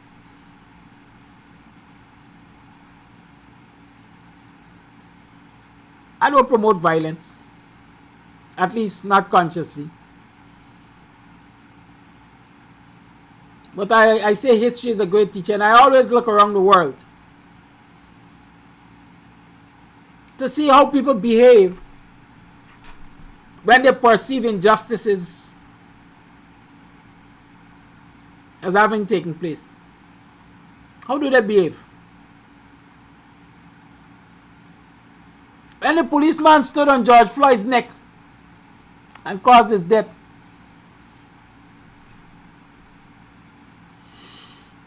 how did the Americans, we like to look at America as a civilized country, as a first world country. A lot of us take our examples from America. How did the Americans behave? What led to the murderers? Not all of them stood on George Floyd's neck, but the others were enablers. What led to all of them being charged as against one of them?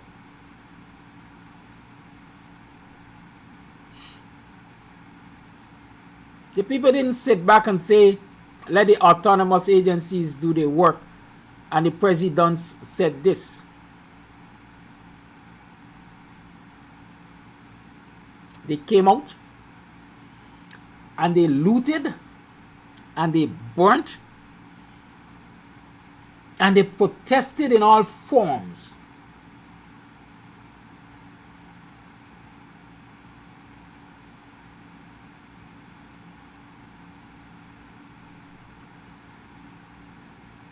They didn't sit idly by. They didn't sit quietly by.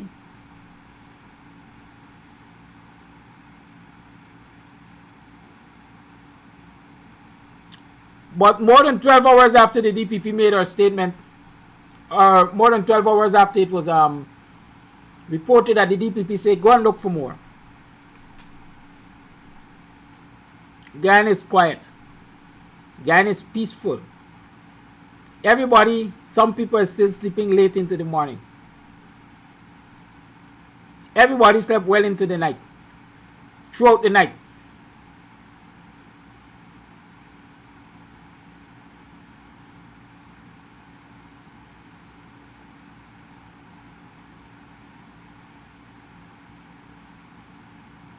Is that how we are going to get the changes we want?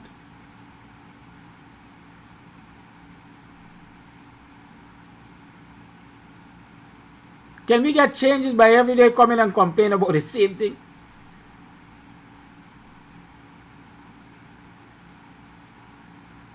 Can we get changes when the people who are directly affected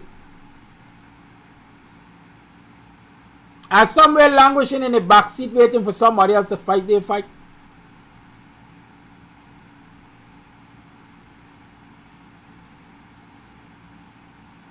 Y'all talk to me. I'm gonna let y'all out in, I'll let y'all into a secret here.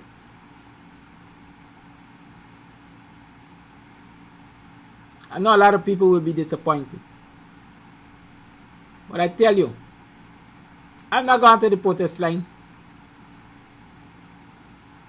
in front of the ministry, in front of the office of the president.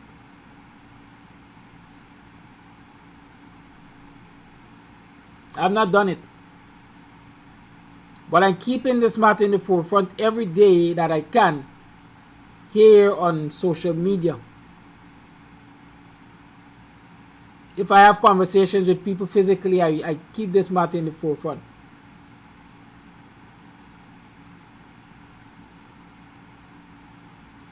You know why I've not gone on the protest line physically? Because I'm still waiting to see the people who are directly affected on the protest line. I'm still waiting to see the representatives of the people who are directly affected on the protest line. Yes, this is a national issue. Let's not run from it. But where's Lennox Schumann? He's the one who won on the candidacy of being Amerindian and wanting to represent the Amerindians. Where's Lennox? He's in bed with the PPP, right? He won't come out. Where are the members of the APA and I don't know all of these organizations, the Amerindian People's Affairs organization, the Tushaus Council? Where are all of these people?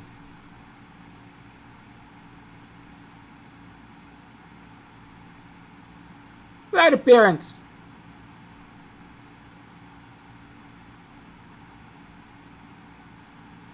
Where are the parents? Where are all of the parents of people who have been raped in this society? Where's the camaraderie? I remember when fatalities were going off the charts in this country. I think this young lady's name was Denise something. Her daughter, I think, had suffered, died from a road accident. And they formed the Women in Black. All of the mothers, or Mothers in Black something, all of the mothers who lost children to road accidents formed an organization.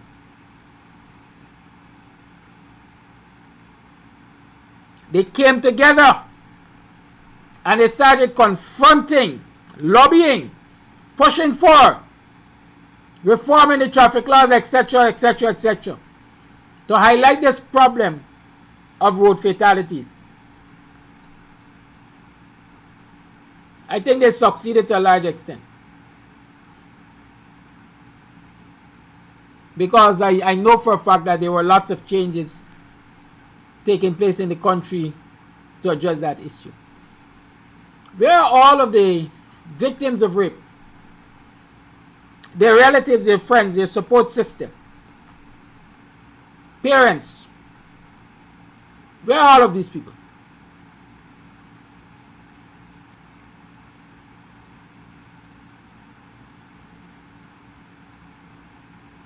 I guess in the comfort of the homes somewhere, some of them enjoying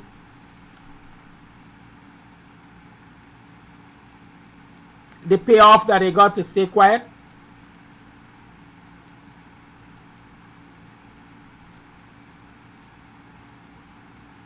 In the instance of the parents of this young lady, they might be enjoying the $10 million allegedly paid to them by now.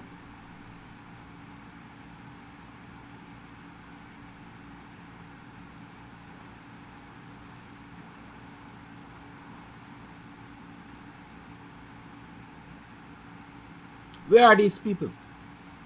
Why are they not on the protest line? Is it because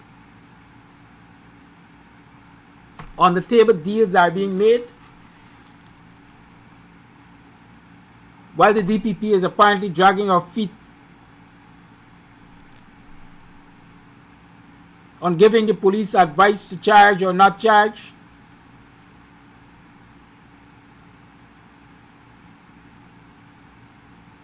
So that the alleged perpetrator and his support system and his handlers can have enough time to corrupt everybody who might have an integral part to play in this matter in court.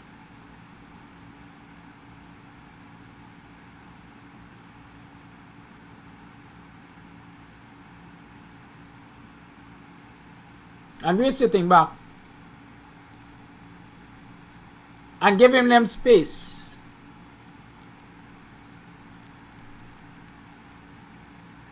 We're sitting back and giving them space to do just what we know they intend to do.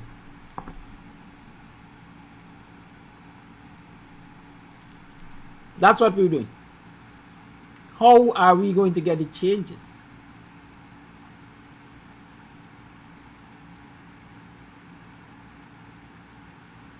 That we want in this society?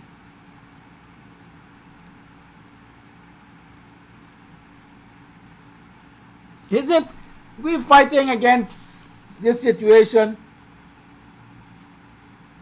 while the quote-unquote true representatives of this young lady and other victims are saying But we don't know what they're fighting for. We are accustomed to this, and this is acceptable to us.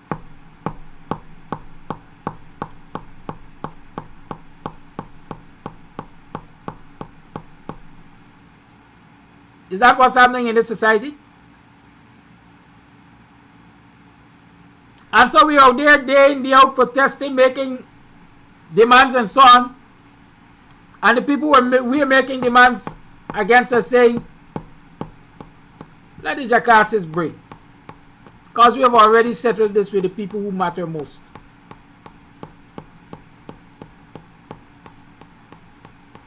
Let the jackasses break. Because the people matters most. The people matter most. Those who are supposed to or are expected to go on the stand to testify in these matters have already been dealt with.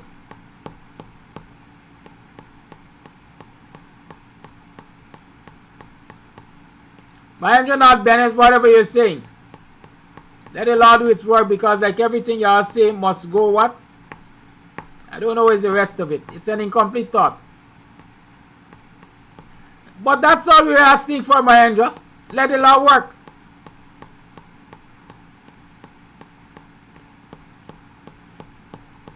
That's what we're saying. Let the law work.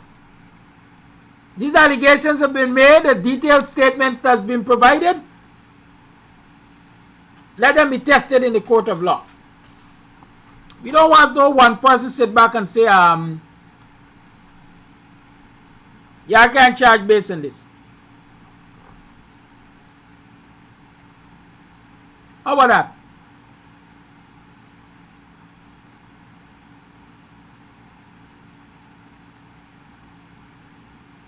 And this is just the beginning, you know.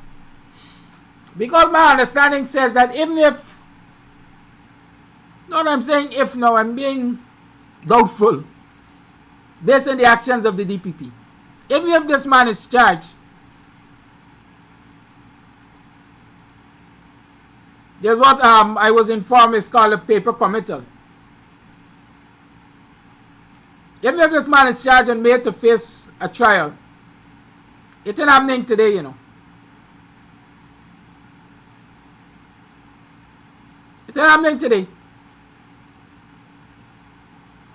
The DPP said to us that she gets dozens of files from all over the country every day. And they prioritize the files of those who are already in custody. According to my understanding, there is perhaps a CCJ ruling that says these criminal cases, when people are charged and have to appear before the court on these matters, it must be done in, what's the order we call it?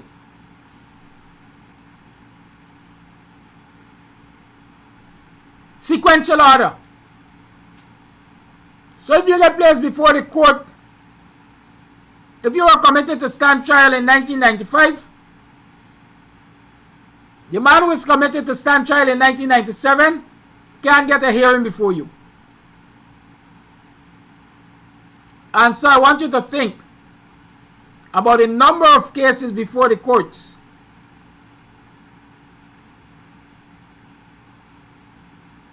ahead of Dharamlal's, if ever it will reach the court. Think about that one, number one. Number two, I want to imagine in your minds the number of years that the state will possibly be paying Dharamlal to be on administrative leave and not dismissed from the cabinet nor the government. They say elections are in 2025. We're in 2023. So let's assume for at least another 2 years, it is possible that Dharamlal is going to be on administrative leave, paid by the state, is allowed to remain a minister on administrative leave, paid by the state, attending cabinet meetings, attending the National Assembly sittings. Well, if that's not an injustice, I don't know what is. If that is not an injustice, I don't know what is.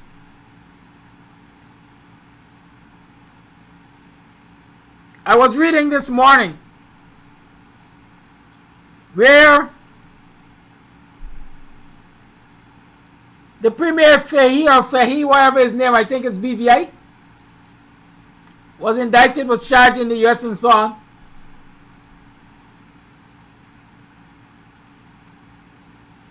And his port authority, his port manager, or whatever the port manager for that particular island, the two of them along with her son were charged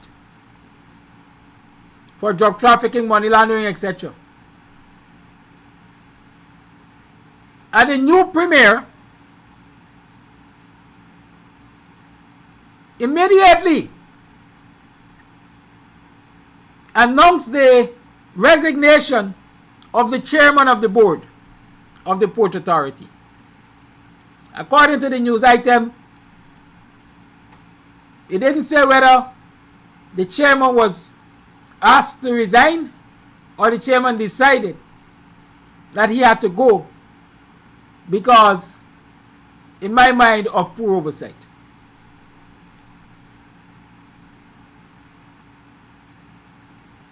This chairman wasn't embroiled in anything, you know. No allegations were made against him, you know. But in the strict sense of ethics, moral, and accountability, he believed, or his superiors believed, that he failed in his duty. I don't know if that's what I call fiduciary duties. But he failed in his duty of oversight. And so he was made to resign. Whether willingly or instructed to, he resigned. This is a matter of several allegations against the sitting minister of government.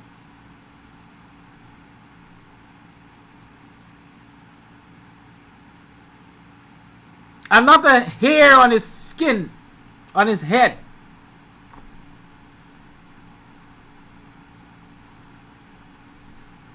Is touched. Because quite frankly, like others are pointing out, there is no provision for administrative leave of a political appointee. But worse yet, the citizens of the state should not be bearing the expense of maintaining the livelihood of this person when they're before the coup, when there are certain allegations made against them. It is common around the world for governments to cut strings with any of their public and other offices who such allegations are made about. But here in Guyana, it is okay for the president to say, in his usual dunce way, let the autonomous bodies do their work. In the meantime, we will hold on to this individual. We will continue to pay them to stay on administrative leave. We will continue to have them sit opposite me as a member of my cabinet, making decisions to managing this country. And citizens will continue to stay quiet. Citizens will continue to stay quiet, and there will be peace and tranquility across the nation. And more of our women, more of our girls, more of our boys will be sexually abused by people who believe that they have the coverage of these wicked people in government by their example. But it's all well and good. It's one Guyana. Let's keep it that way.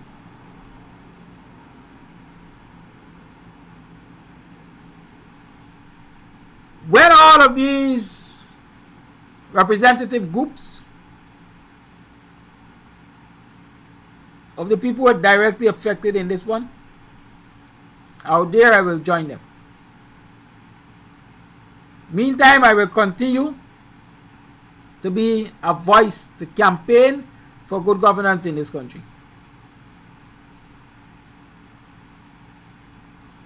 I have not given up on physical protests.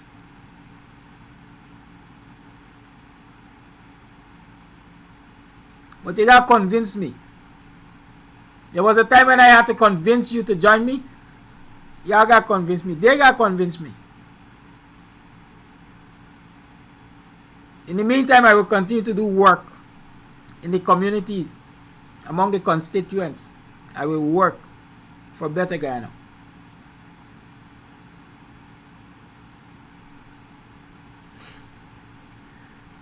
It's sad, to say the least.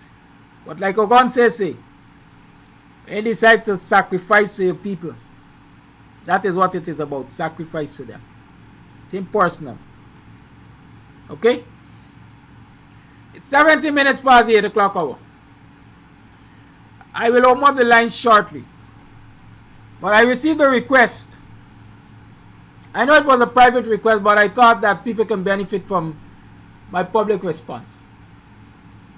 Someone messaged me and said, Mr. Amsterdam, I need some advice. I took your advice to get started in small business.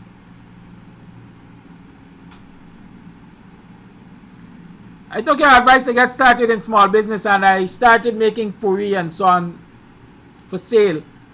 In short, I think the person said they started doing some amount of catering. And they have posted it on their page perhaps. But they're not seeing the kind of uptake, the kind of, you know, business clientele growth and so on as they must have expected. I want to say this, and this is naturally for everybody who has started a business and is not seeing the movements as they expect. Sometimes advertising on our social media profile is not the most effective form of advertising. Sometimes all it takes is for us to do a little flyer and walk around our environs. Walk around our environs. Reach out to our neighbors. Reach out to our relatives. Reach out to our friends in our neighborhood. Advertise your services. Advertise your products in your immediate environment to start with. Because the people who are likely to support you as a startup business are the people who are closest to you in the community. Within walking distance, a stone's throw away, those are the people who will come to you and support you. And don't assume that everybody has access to social media and everybody is reading your status. Like they say, you can build the best rat trap, but unless people know about it, they ain't selling none. So my advice to this person and any other person who is seeking advice as to how they can bring customers to their business is start in your immediate environment.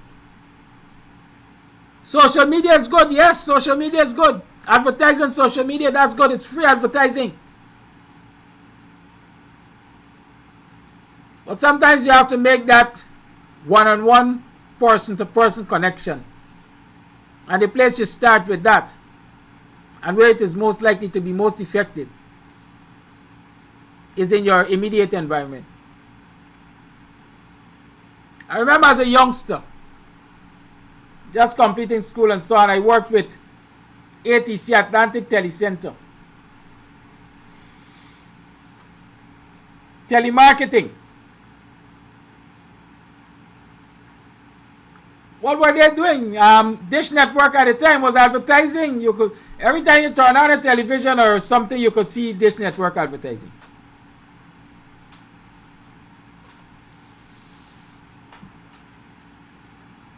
But while they were advertising nationally on television and all of that, they are telemarketers targeting communities. Telemarketers were targeting communities. They were calling people who live in neighborhoods and talking to them about the benefits of the service, etc. Right? That is what they were doing. Because they understood that one-on-one. How may I help you? Yes. I'm okay. Yes. Yes. Call us on the line.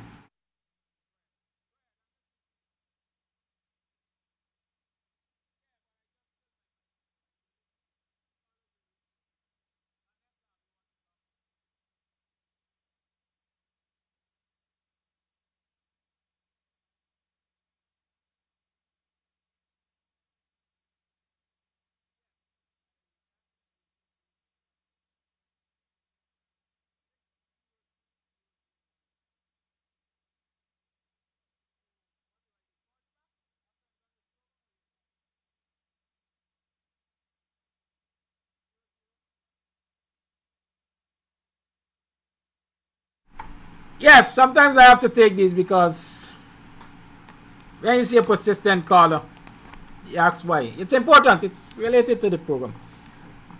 Yes, so that is why you have telemarketers. That is why they use the services of telemarketers and so on. Because the reality is that personal touch, if I can call it that, is important. And so for that sister who reached out to ask me, what else can I do? That's my advice. Reach out to the people immediately around you. Do some flyers with your contact information. Right? I'll give you a good example. I know of someone who does juices, fruit juices. And I'm thinking this morning, I got up, I say, you know, because the children's party is coming up, and I'm saying, I really don't like the idea of buying these commercial grade drinks, aerated drink and packaged juices and so on. I don't use it myself, and I don't like the idea of giving it to children or anybody, as a matter of fact. And so I'm weighing my mind, do I buy these bottled products or these canned products for them, or do I make fresh fruit juice? Do I have the energy? Do I have the time? Do I have the capacity? And while I say, oh, I remember, there's someone I know who is into the business of fruit juices. And so I can reach out to that person. I have their contact and everything. And so I will make contact with that person and make a specific request. This is what I'm looking for. This is what I expect, etc. Send me your bill. Right? But if you just put it on social media, especially if you don't put it with contact information, then it becomes a little more difficult for people to reach out to you. So try that and tell me how it works. The lines are now open. 6225933 is the number to call. You tune to the Guyanese Morning Time with your host, the Buxtonian. Let's talk about the advice of the DPP. Let's talk about righting the wrongs in this society. Let's talk about fighting for yourself. Who should be fighting? Who should start the fight? You are aggrieved. Who should start the fight? And who should continue it?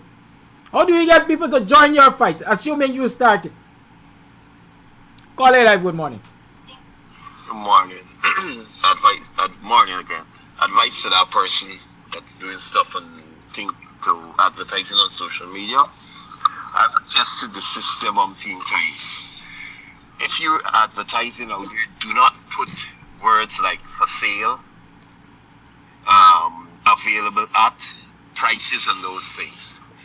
Because the algorithm sees that, and if you're not paying for that, they will not give you stuff.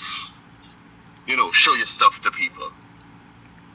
The minute you start paying, that is when you're going to find your thing is going to get in reach and so on, etc.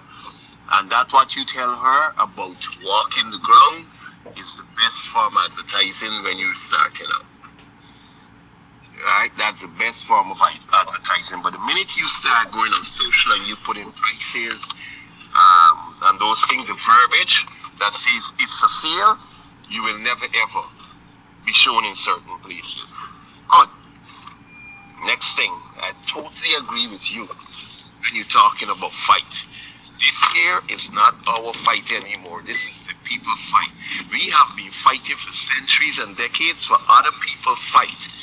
And they just come along the line and benefit from our blood, sweat, and tears. So, yep, last night I've been thinking about it. Let them do their fight. This is their fight, let them fight.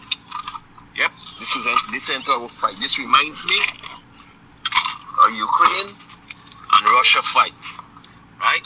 When I see black people get worked up in it, I ask them if they get worked up when they get fighting going on in Africa. Anybody has come and fight on the other side and come and put protests up for us? No. Let those people do their fight. We tired of it. We tired being the sacrificial lamb. So sit back, as you said, and let them come out and fight. That's all I gotta say. Thank you for your call. Voice note. Good morning, Kadaki. I agree with you about not going out on the picket line. This is not about race, but it seems as if we are always fighting the battles of everyone else, and yet we are in the same.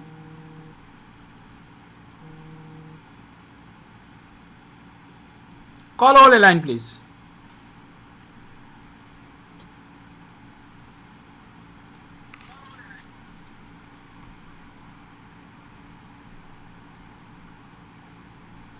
Position. Where are the Amerindians? They are not coming out, and they are directly impacted. We have so much that we have to fight for, and for the most part, we fight alone. We went out many times to highlight our issues, the issues that affect black people and others as well. The situation with the indigenous girl brought out Ramjaten. Except for when Sherrod was locked up, I haven't seen him in the picket line against GECOM or the ill treatment of our people. Does it mean that we are unimportant? If everyone who is coming out to support this child come out with the same vigor to fight the PPP, it will be a force to reckon with. But people are selective with their support. No offense to the child. I feel terrible as a mother for what she went through, but I cannot care for people more than what they care for me. I'm sorry, this is my story and I'm sticking to it. Thanks. Thank you for that voice note. I can care for people more than they care for me. I'm sure I can. But I can also, I can care less of people more than they care for themselves.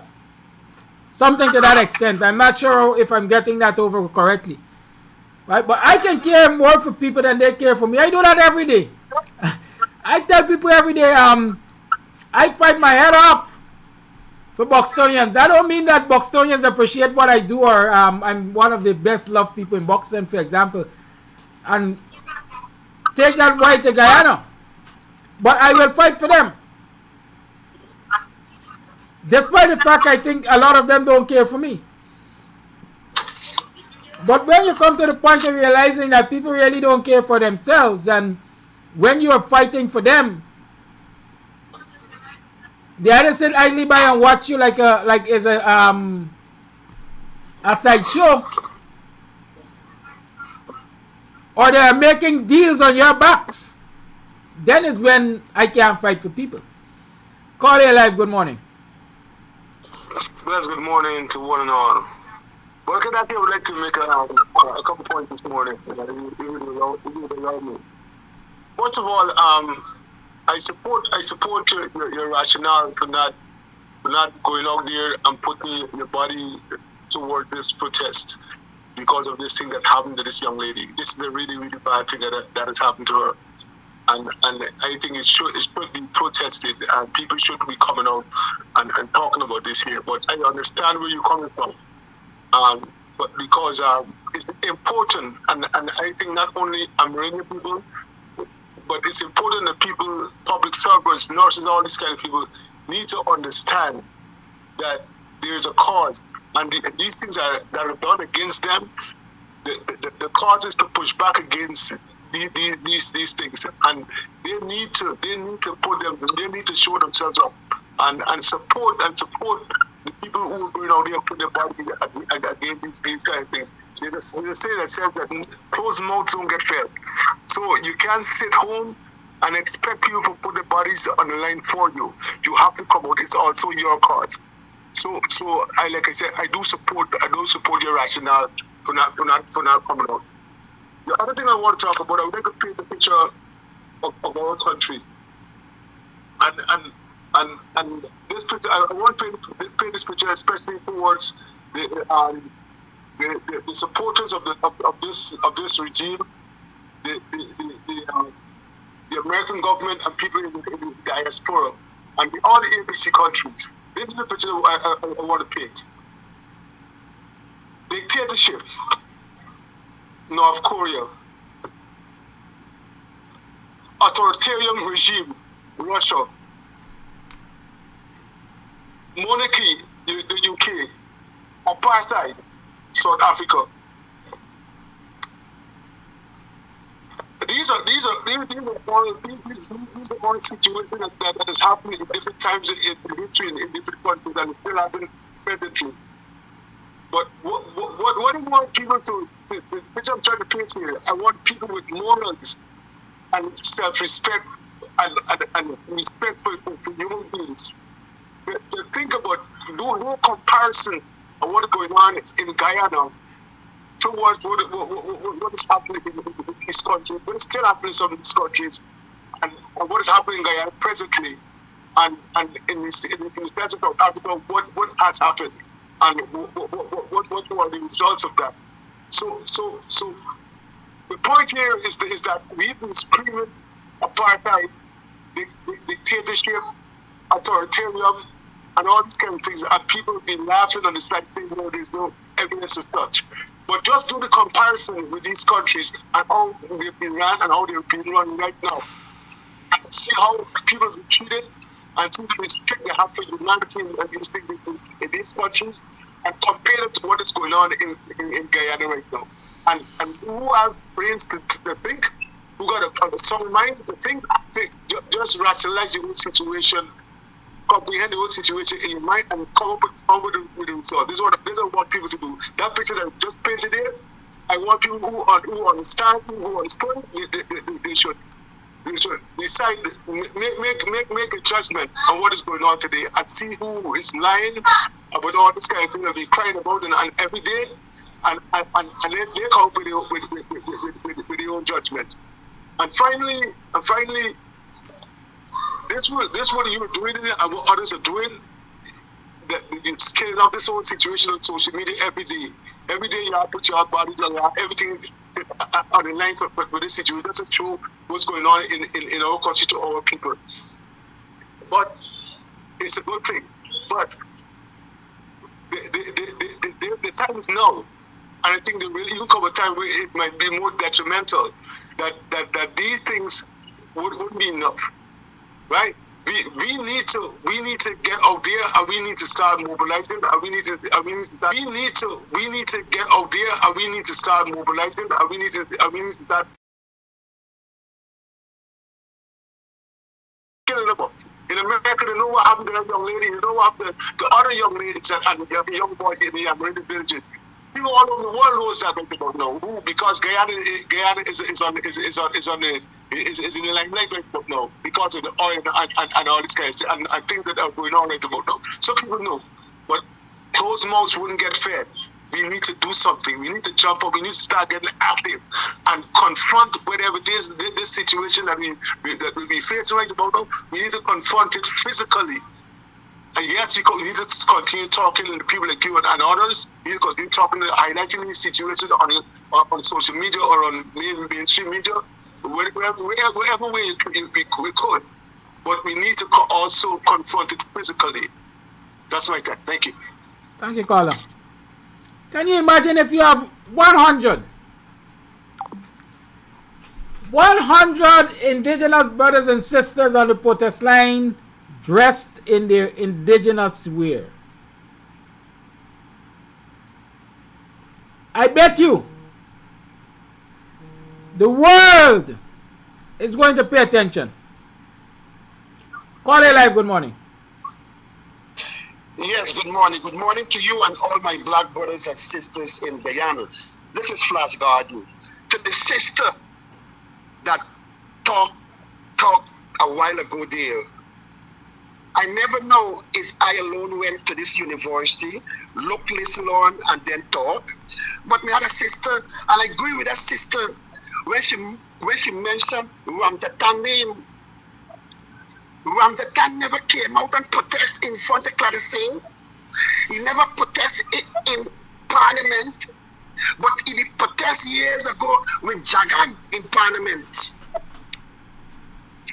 I always said a vote for AFC is a vote for PPPC. The reason why Ramdatan come out to represent that girl is to renew what the husband did for the wife who is in his party, don't like such a call name. That make Ramdatan come out because he looking for vote for the 25th for the next election. That's why Ramdatan come out. And also he push the wife outside for going protest in front of the DPP. Why he not protesting for the DPP too? You see, when black people learn politics and politics, them wicked cabal going to respect black people in Guyana. Because they know black people only use 2 of them senses, what God bless them with. Them mouth and them eye. But they're not using them eye and them fingers. We always talking and watching. But we're not talking about stopping them and come up with a plan to stop them and how we could stop them. We don't have to kill. But you know what we could do? In every village, block it off. No business coming and going. Let the businessman and call Jack. Don't say, but you have to do something, right? Give them people a new voter list and Claude Singh must go. Because don't give us a new voter list and get Claude Singh there. Because she will tell the CEO again. And what presence. I see the presence.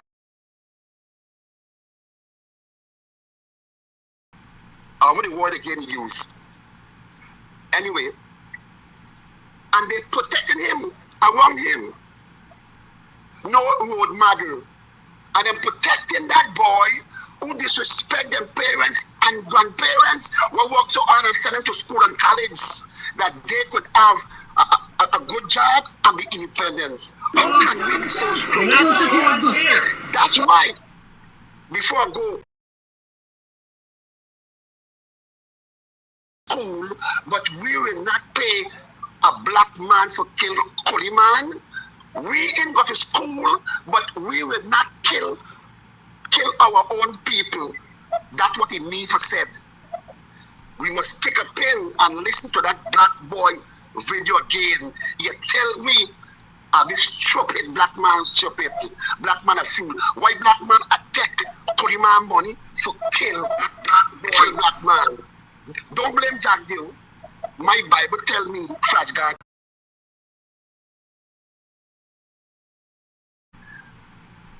And he smile and he go man and relaxing now. Let me cut off. Thank you very much for your time. Thank you very much for your call. And just as you are cutting off, I'm cutting out. Because Ramadan Singh has got to go. Go, Ramadan, go.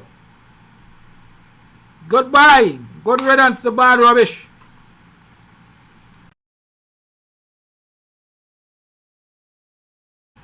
Call you live. Yeah, good morning, Kadaki, and all the listening public. And I have to say happy holiday to the people who celebrating the holiday today. Anyway, I listened to you. One of your points that you made that some leaders just appear and want to be leaders and they don't do any community service prior to applying, trying to be the leader. And even after, if they acquire the position, you don't see. But one thing I would say to you, I live in my community and I clean from my parapet to the back of my yard. And if everybody pick up and community clean, because I don't litter. I got rubbish, I bring it home in my bag and throw it in my heap and burn it. Anyway, with the protest,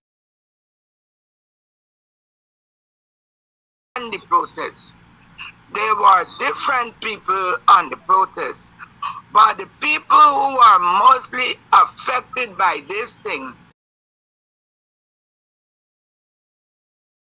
at that protest, I revealed certain things at the protest.